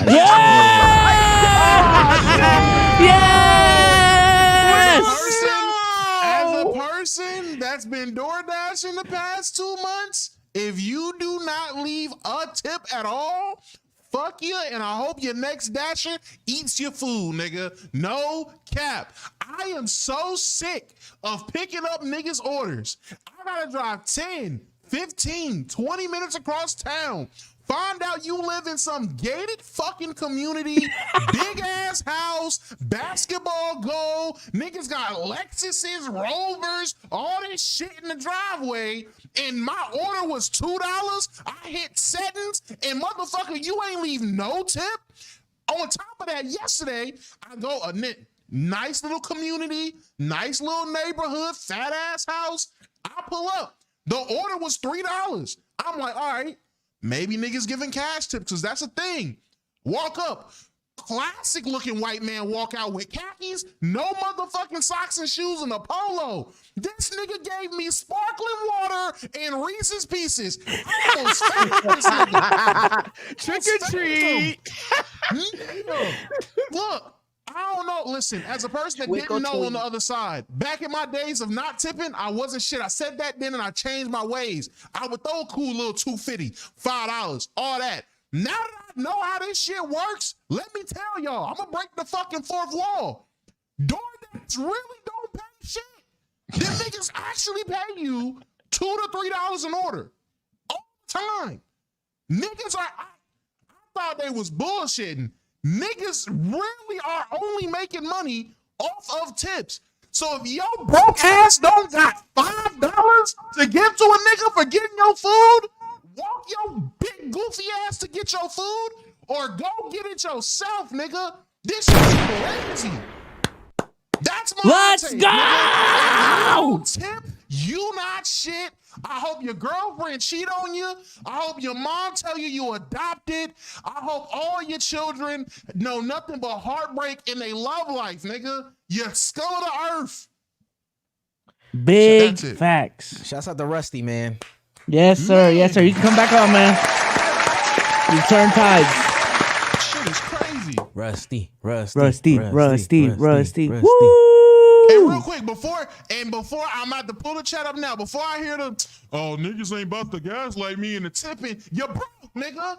You're broke. If you ain't got $5 to give to a nigga for going and you know how far these places is, my nigga. You know you ordering for 20 miles away. Nigga, throw $5. It's 5 fucking George Washingtons. It's a Lincoln. I'm not saying tip $10. That's crazy. I'm not saying doing that goof ass shit. I get it. My nigga, $5? You ain't got $5 to give for the courtesy, my nigga? Eating your food, nigga. I picked up some order, dead ass, Me and my girl was dashing, picked up an order. That bitch was $3. Pulled up, motherfuckers at a fat ass house. I dead ass said, yo, you know what? Not gonna lie to you. Take a picture that it was delivered. Bring that shit back. I'm hungry.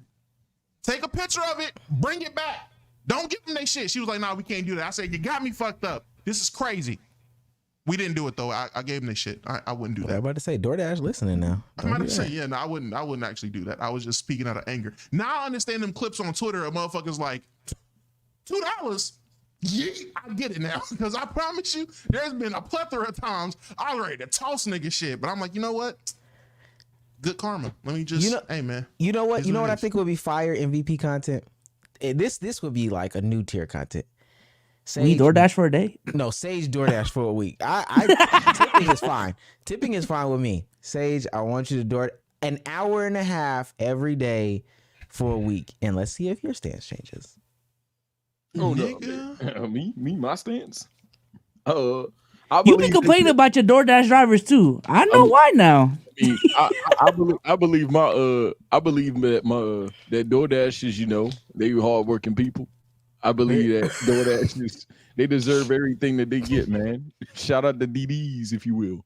The double DDs, the designated DoorDashers. Keep dashing to the doors, nigga. With $1 tip. Boo. All right, man, let's keep it pushing. My hot take of the week. I was getting mini cooked about this take on the timeline, man. After watching the WNBA playoffs, and this is a stance that I honestly had prior to the fact, man. 7-game series are not necessary. At least in the first 2 rounds. Yep, I was right. I told you I was right. In the first 2 rounds. At the very least. It's a conversation to be had about every single round, bro. But if you want to disagree with the take, that's fine. Under the tweet, hey, motherfuckers are trying to get their shit off on me. You fucking casual. You non-ball loving ass bitch. Like, goddamn, relax. I'm not going to call you. Relax. But, yeah, no, I just think what I've seen from the W and even what I've seen from NCAA March Madness, what I've seen with everyone, what everyone loves about football is the fact that when you put on a game, there is a sense of urgency from both sides of the fence in terms of the significance of said game. Now, understand the playoffs as a whole is already a stage of more significant games. However, we even have when we talk about playoff series, once game 1 is over, we're like, I mean, it's only game 1, guys. We can't overreact now. It's game 1. Game 2 is 2-0. I mean, series don't start till a road team wins, right, guys? And I'm looking at the WNBA playoffs. By game 2, someone is on the verge of getting eliminated. By game 2, so the urgency is immediately there. Right? By game 3, it's a winner-go-home situation. So I just feel like, listen, if you prefer the 7-game series, and I'm not acting like the 7-game series hasn't been successful, I'm not acting like I haven't enjoyed a 7-game series before. And I'm also not going to act like I understand. I don't understand why the NBA has 7-game series. It is a ratings thing. It is a money thing. But from an entertainment standpoint, I personally would prefer shorter series, 5-game series in the first round, 5 in the second, then we go 7 in the conference finals and the NBA finals. Let's start there. But that's my hot take, man. Yeah, I definitely disagree. First off, the second round being of 5 games too is crazy, especially given how things can play out. Because I can even remotely understand the first round being 5 games, considering the first, hypothetically speaking, the best team in a conference is playing the worst qualifying team in the conference. If you think you want to speed that up, get that over with, cool. And then the middle round matchup, hey, nigga, good luck. That'll be the exciting one. And that's just from an ideals perspective, let alone factoring how evolved the glorious 2020s NBA is. But we don't even go down that rabbit hole. But then when you get to the second round, it's literally like 1 in 4, 2 in 3. Come on, man. Like at that point, let them play. But that's one too. I don't like the comparison to other leagues. When we're talking about college basketball, hell, college sports are all about not necessarily determining who the best in the world is, but an invitation to a playoff and having a speed ran tournament to see who wins this year. It's about the excitement. It's about the random brag rapping. It's about all of these things. They literally kind of embrace the RNG into it. When you bring up football, I mean, I'm pretty sure one of the tweets mentioned it to you, but gang, they can't play 2 games straight. So let's get football out of there. And then last and certainly not least, at the end of the day, if the NBA is going to be about the brand of the NBA is determining the best of the best. This is the best of the best. I would like to see clear cut that, yeah, this team is certainly better than the others. They beat them 4 times out of 7. It's over with. GG's. And I also think we're downplaying the stories that we get from 7-game series. I get now it's easy to brush it off and be like, oh yeah, well, by game 2 we pretty much think this or whatever, and it's a task to hold your takes back. Well, hey, stop talking to dumbasses that hold their takes back. This is the same dumbasses that will look at a 23-year-old averaging 40 and say, well, let's wait more time. Sorry, idiot. I think 40-point per game score is one of the best in the world. If anything, we overplay it, but go ahead. Yeah, no. Like, those are my two. The two things that I have a problem with what you just said, Sage, is the whole football. They can't play 2 games back to back. Why not? They play, and not saying it has to be this day and then the next day or whatever the case may be. They can space the games out a week. I don't think the NFL would have a problem with doing that. Nah. the amount of people that were mad at week 18 being a thing was already spoke about, and they just did that. Week 18 literally is maybe the biggest fuck you the league has had to its players and coaches in how long. Nobody was happy about that shit, let alone the fact that there's an idea that, hey, we're going to play this team. If it's not 1 game, it'd have to be 2 out of 3. Playing the same team 3 times just to advance to play another team potentially 3 times. That again, hey, gang, I don't mean to be. That wouldn't even be my counterpoint. That wouldn't even be my counterpoint to that. What I would just bring up is, fine, right? They can only play once a week because of physical limitations. However, it is still an appeal as a consumer of the game that, yo, X and Y team is only going to play once a year. If I miss it, this shit is not going to happen for another 365 days. Let me say this, because that wasn't my point. My point wasn't even necessarily to have the full playoffs be the series or whatever the case may be. If the Super Bowl is defining who the best of the best is, it would be same sentiments. It would be nice to see, them play multiple games. Same thing. You go back and you can strategize, all that same logic. The whole idea of it being physically painful on them, gang. It used to be NFL seasons with 8 games, right? So people adding more games really isn't that crazy of a deal. If they need to chop down the regular season to add it to the Super Bowl, which, trust me, the NFL would do, because the only reason why I think a lot of people would agree that they added the game is for money reasons. If they could put it on the back end in a place where they could get more money because it being a bigger deal, I don't think there's a problem with that. The people saying the physical limitations, y'all are stupid. It's football game. Yes, they would, if they wouldn't play 1 game. They wouldn't play 1 game if that was the case. If the physical things were the actual issue, we're so worried about it, they would rest players more. It's not. That's definitely not what it's about. And my other point, let me say this, because this I think kind of ties into it. This whole owners not losing that revenue, though. I get that if you were thinking the way that they were thinking, because I think the NBA is thinking if we do more, we'll gain more. But it's proven on the other sport, and there could be other reasons, but if we do less, we'll be able to get less. I would go out on a limb to say the NFL generates more money than the NFL, or the NFL generates more money than the NBA, and they do it with less. Creating that 1 game that is so valuable can generate so much more, to the point where it generates more than 7 games in theory. Yeah, hypothetically, again, I guess I'll join the stupids. I don't know how to tell you. In terms of determining the best, whatever lingo we want to mirror here, fine.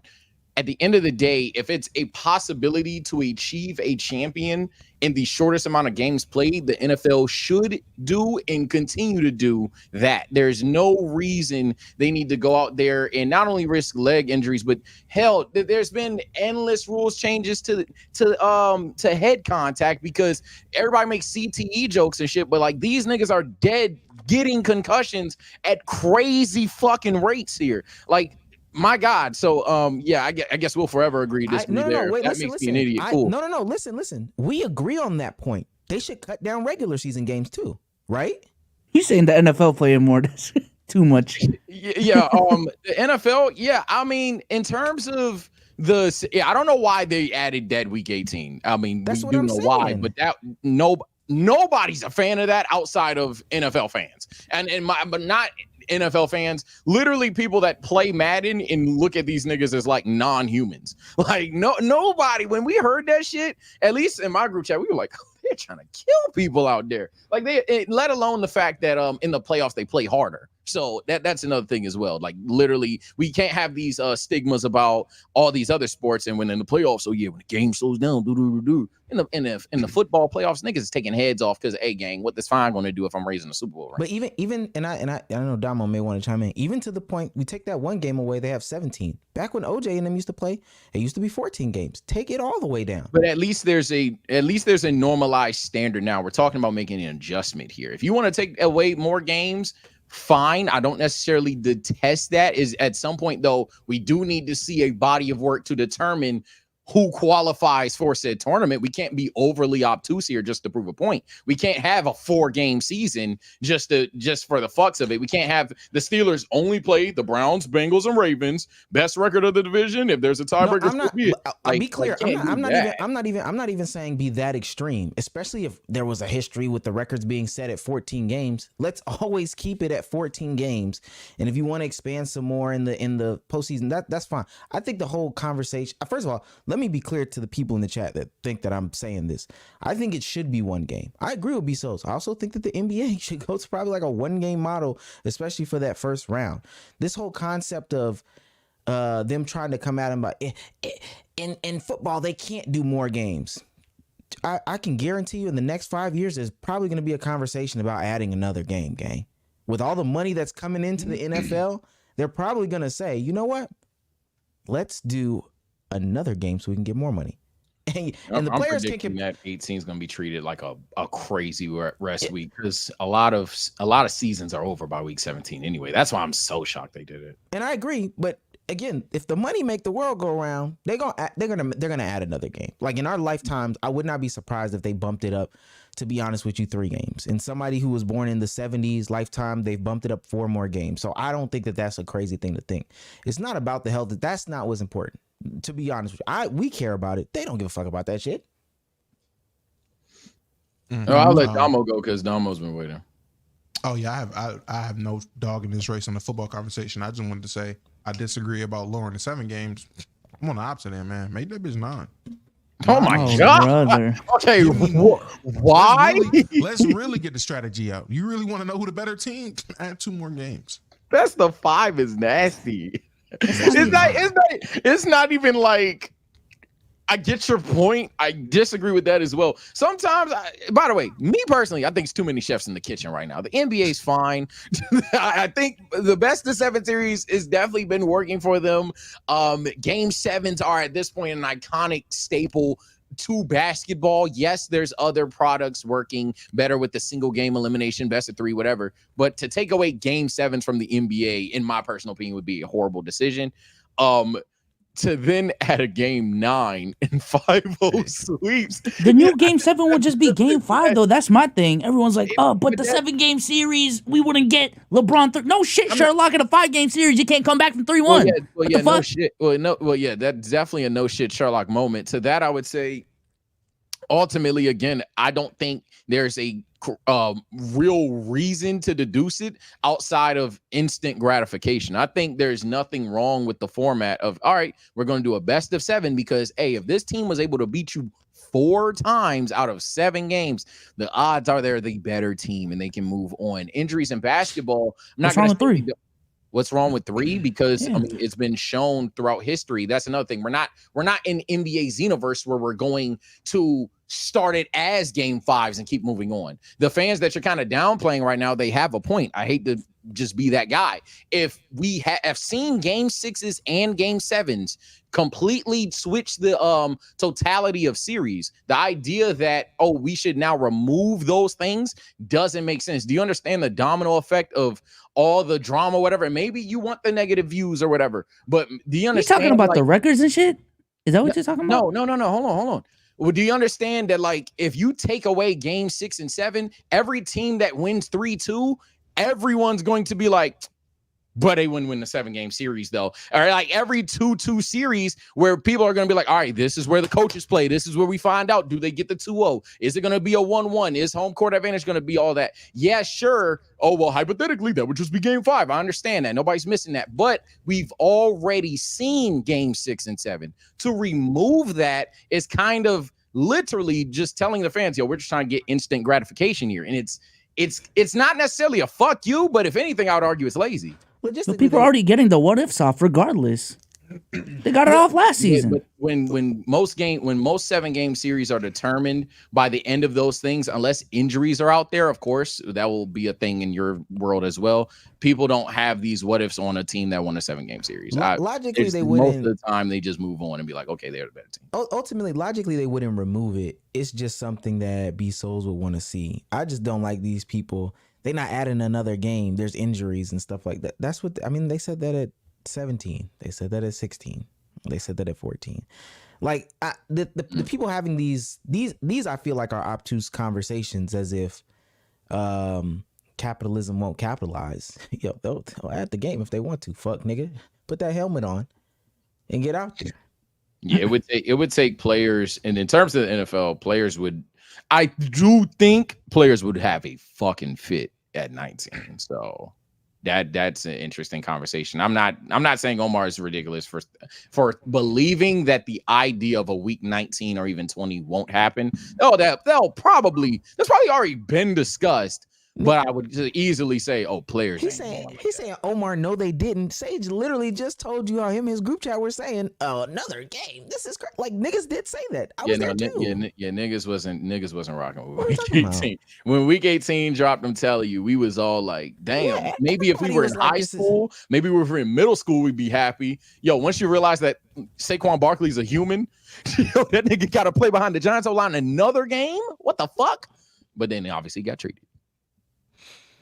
All right. Well, those are our hot takes of the week. Let's go ahead and keep it pushing, ladies and gentlemen. Couple more topics. Listen, man. A couple of guys have been getting canceled this week that honestly surprised me. I thought they were the uncancelable, but they got canceled. Starting with, this honestly isn't a surprise. At this point, Mr. Beast. Mr. Beast released a Lunchables competitor with KSI and Logan Paul called Lunchly, and was getting absolutely cooked for it for a bunch of different reasons. The main tweet being from former Minecraft YouTuber, maybe he still is, Dan TDM. All right, this tweet now has 50 million views and 600K likes. Holy shit. What happened to YouTubers, man? I can't say anything anymore. This is selling stuff for the sake of making money simple. How does this benefit their fans? This is selling crap to kids who don't know better than to trust the people who are selling it to them. Do better. Now, mind you, in their rollout, one of their main talking points, and has continued to be one of their main talking points, is Lunchly is a healthier alternative to Lunchables, which, I'm going to be honest, even if it's healthier, is still not a healthy option for kids anyways. Furthermore, Marquez Brownlee was getting cooked yesterday. The one guy who has been my go-to answer as a guy who is uncancelable in this YouTube shit. YouTuber Marquez Brownlee is getting canceled for trying to sell a $50 a year subscription for a wallpaper app.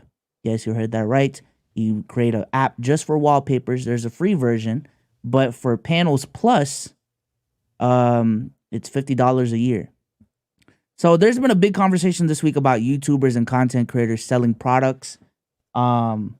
Is it nasty what these guys are doing? KSI is definitely made a bunch of counter arguments to the point of, and Logan Paul as well as, of just, hey man, YouTubers, we're done trying to make content at a certain point in time. We're trying to grow businesses. Why do y'all have a problem when we do it? But these big ass corporations, y'all let them off the hook. Should YouTubers be held to a higher standard? Like, what's going on? Let me say this for the people, and I'll let Domo go right after this. I'm sorry. The people that I don't think people don't understand this.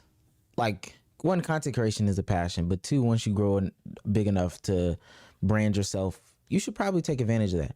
On this side of things, as far as, you know, being the on-camera talent, this is probably the highest risk, lowest reward, least efficient way to make the money. Even if I was an editor or a thumbnail maker, there's so many other ways that I could brand myself and market. And I'm talking about the grand scheme of things.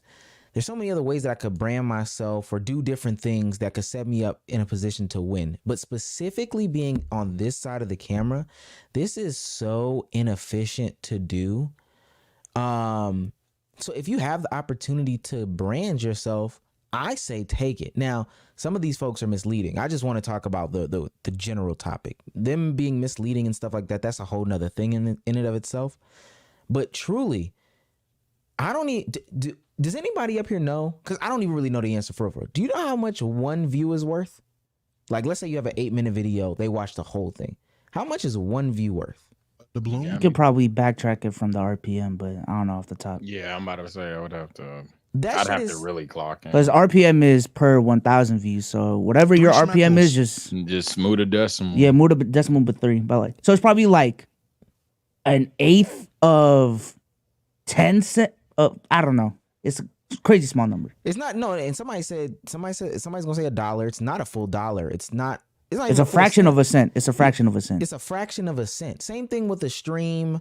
Like when somebody makes music and stuff like that. Gang, this is the least inefficient way to, and this is the highest likelihood from my perspective for you to have, you can have a great rise. You can also have an extremely great fall. But if you figure out other ways to brand yourself, you will always be eating. I don't know. We live in a capitalist society and niggas get mad when niggas capitalized. It's weird to me. Just to put that into perspective, to make $10,000 a month, let's say you're selling a product at $50. In the case of a wallpaper app, let's just say Marquez is making 100% of that revenue, which he probably isn't. He's sharing shit. To make $10,000, you just have to sell that product 200 times. 200 times. That's it. You said $10,000? Now, $10,000 to make $10,000 200 times. To make $10,000 a month on content, and Omar knows this because he just had a crazy big month. How many views roughly would you have needed to make 10 bands?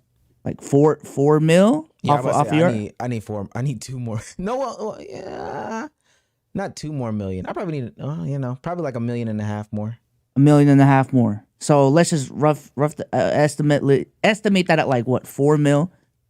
I'm gonna be honest. There is a point where getting 4 million views is so much harder than just trying to sell a product for $50 a month when you already got an audience, where you can get 200 out of like 10 million people to pay you $50 a month. I don't know, but I'm not gonna lie, bunch of nothing burgers going on. People are crying, bitching, and moaning like they have to buy the shit.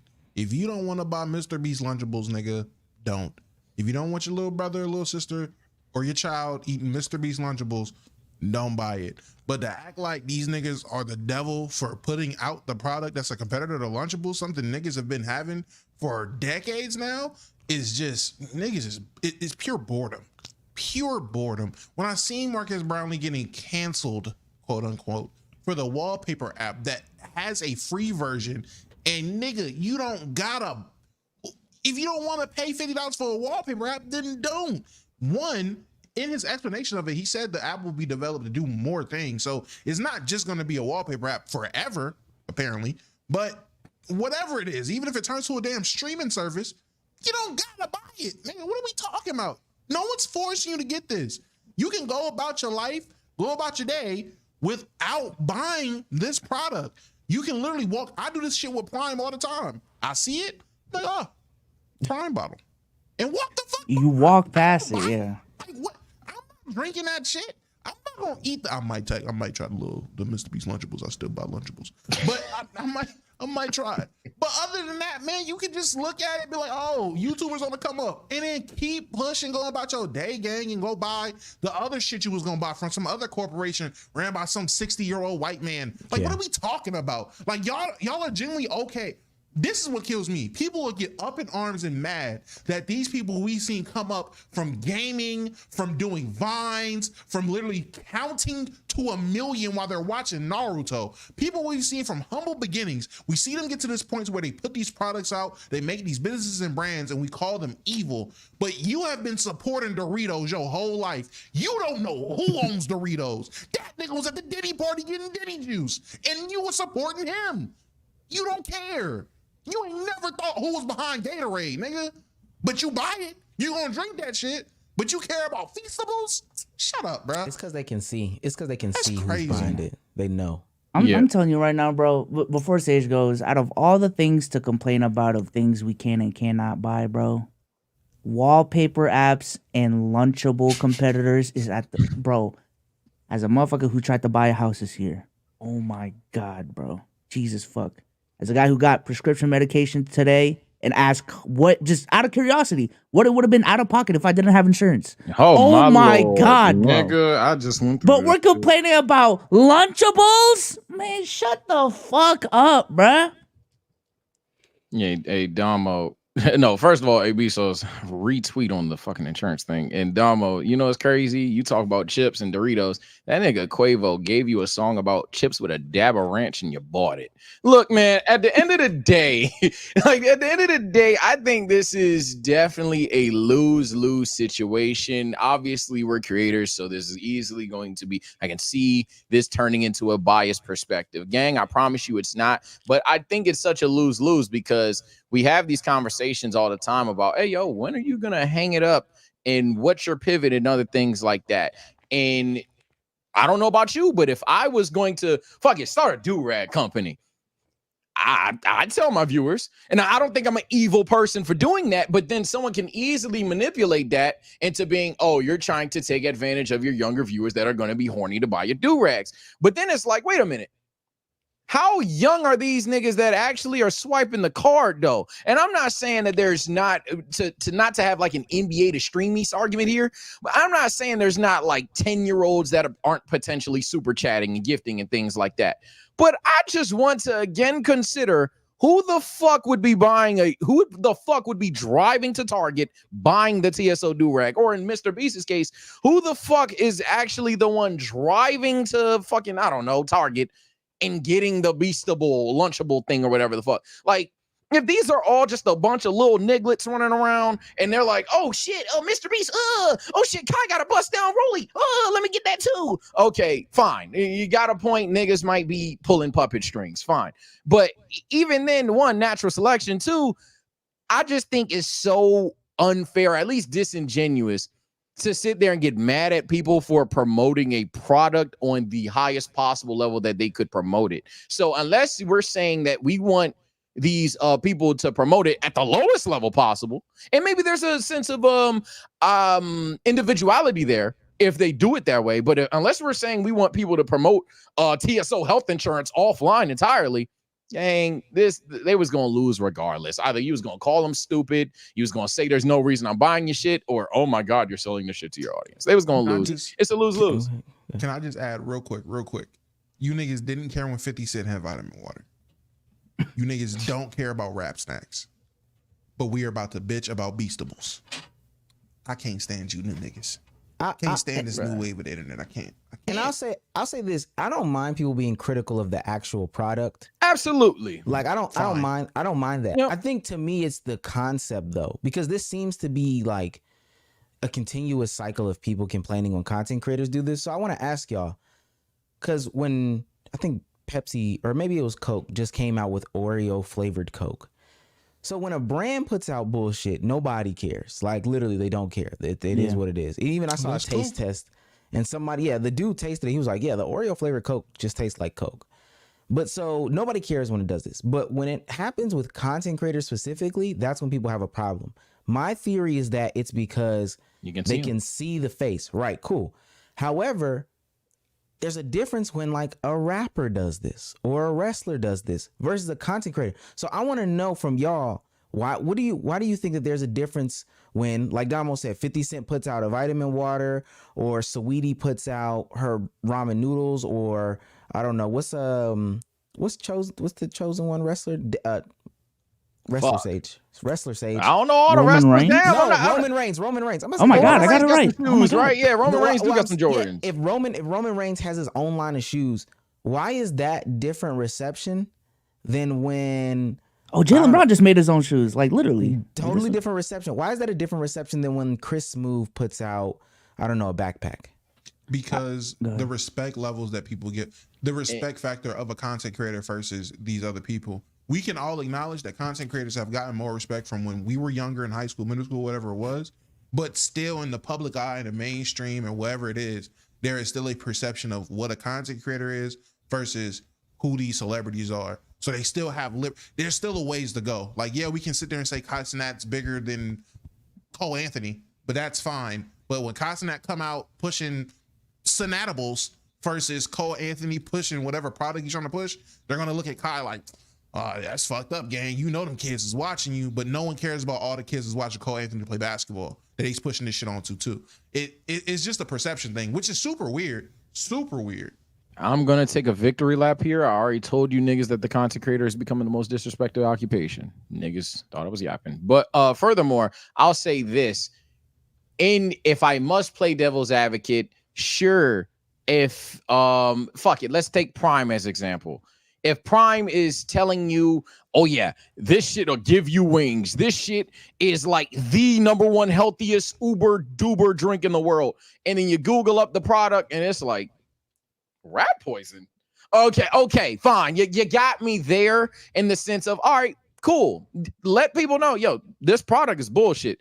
But at the end of the day, I'm not gonna be like, yo, why are you selling a drink? And I think that's the thing that a lot of people are missing. People can critique the product. You can talk about the wallpaper app being dog shit. You can talk about Prime being dog shit. Hell, the Mr. Beast Feastables are dog shit. Cool.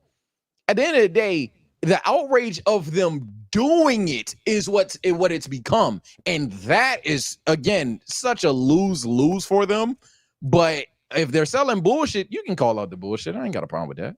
I think to just offer something different here, I do agree with y'all, but I do think there's a distinct difference between how content creators grow and like regular ass celebrities. And what I mean by that is most of your favorite content creators, their job, the way they got famous is by cultivating parasocial relationships. Like that is what makes them big.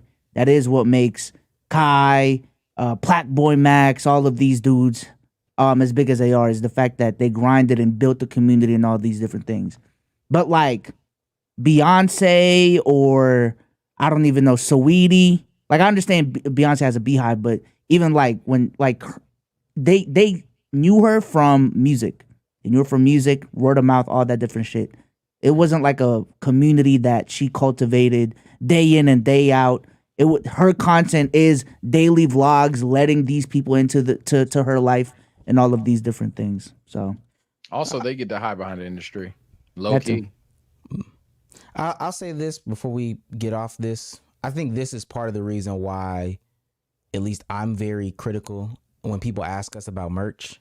And I'm like, we gotta hold off. Because I know the amount of backlash that we would get as opposed to if somebody else put out the same bullshit product. And I get people in the chat saying some certain things, but there is a distinct difference in my perspective when X company does this, when Coke does something versus when Kenny Beecham does something. If they do the same bullshit stuff, and not saying Kenny's doing any bullshit, but just if Kenny Beecham did some bullshit, the same bullshit as Coke, Kenny Beecham's reaction would be totally different. But there's a lot of stuff that people disagree with. I'm gonna do a Q&A in the Discord tonight. So join the Discord. We're gonna drop the Discord link in the chat. Join the Discord, and I'll be hosting Q&A in the Discord VC. We'll just talk it out. Yeah, this was great. good. Sell food, just don't claim it's healthy. See, and then that's like an argument where that's on one hand it's fair. No, that's definitely fair. But then you could even have like a dark twisted ideology of, well, I mean, shit. Who doesn't say they're the healthiest option? Everybody says their shit's healthy. So it's just a matter of like, where do we draw the line there? But I agree with that sentiment more than I don't. just feel like the line is genuinely, you can critique the product if it is a shitty product or if niggas is caught lying. That's absolutely fine. But critiquing the content creator for trying to do something that you wouldn't critique the Pepsi company, the Coke company, or whatever for doing the exact same thing, that's where the line is for me to where I have a problem. If the criticism is also just, why are you making this? But that's what I'm saying. My issue is, why are you making this? If it's stay behind the screen, YouTuber. All right, my nigga, you're a dick. Like, that's crazy. That's my issue. Because they're a content creator, they can't venture out and do anything else. Like, have a product, try to sell anything, because it's automatically, you just trying to push this shit on kids. All right, my nigga, whatever. You're not gonna get mad at the fact that fucking Galaxy Gas is literally look like something they would give to kids. I don't know. Them niggas put wheels on a shoe, called them Heelys, and you bought it. like, I could do this all day, fool. Them niggas gave you a circled silver ball, rolled that bitch on their forearms twice and told you it floats, and you bought it. Like, them niggas gave you a chia pet. You thought the shit grew instantly. I know you did. You bought it. Like, man, we could do this all day. Let's not talk about the as seen on TV store, boy. Oh my God. Let's not talk about all the shit they used to just push. Oh my Lord. As seen on TV, ready for 1999. Oh God.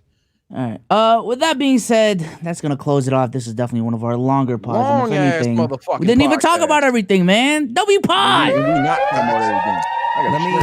Ain't doing anything, man. It's 3.5 hours. Let me read these super chats before we go. I think we are here.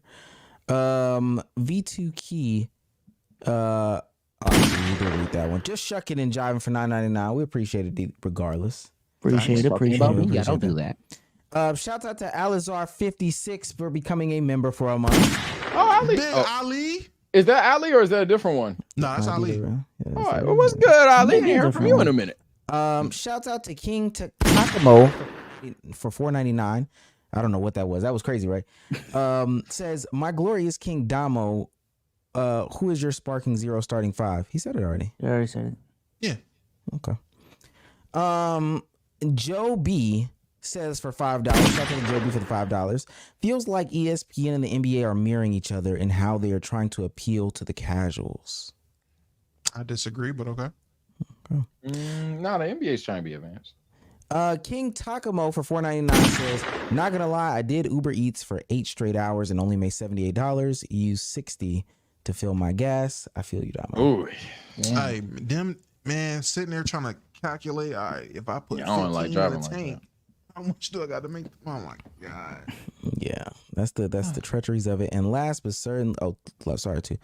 1K David for $1.99 says, Chicago Sky fires coach! Exclamation points. Yeah. She got fired for real? She got fired for real. Continuity is a huge issue in all of, I don't know, life. Life, honestly. Firing managers after 6 months, firing coaches after. Yeah, if y'all ever been to a job that had, like, you've been there for a year and they've had 4 managers, you know that's a shitty job. So, hey, shitty things that you do will yield shitty results. Last one. JBG3198 for $2 says, Oppenheimer linked ass pod. I like it. Remember the hour and a half pods? Crazy. I don't. I stream after the pods every time. These are literally the reasons I die. We gotta create. It's the fourth quarter, man. Let's get into it. Bro. I will be blunt. These are literally the reasons I be dying. Was on stream with TSO, your rage Sanat over here. I'm not competing with that. Yeah, I'm good, game. I streamed on Tuesday. Peaked at 60.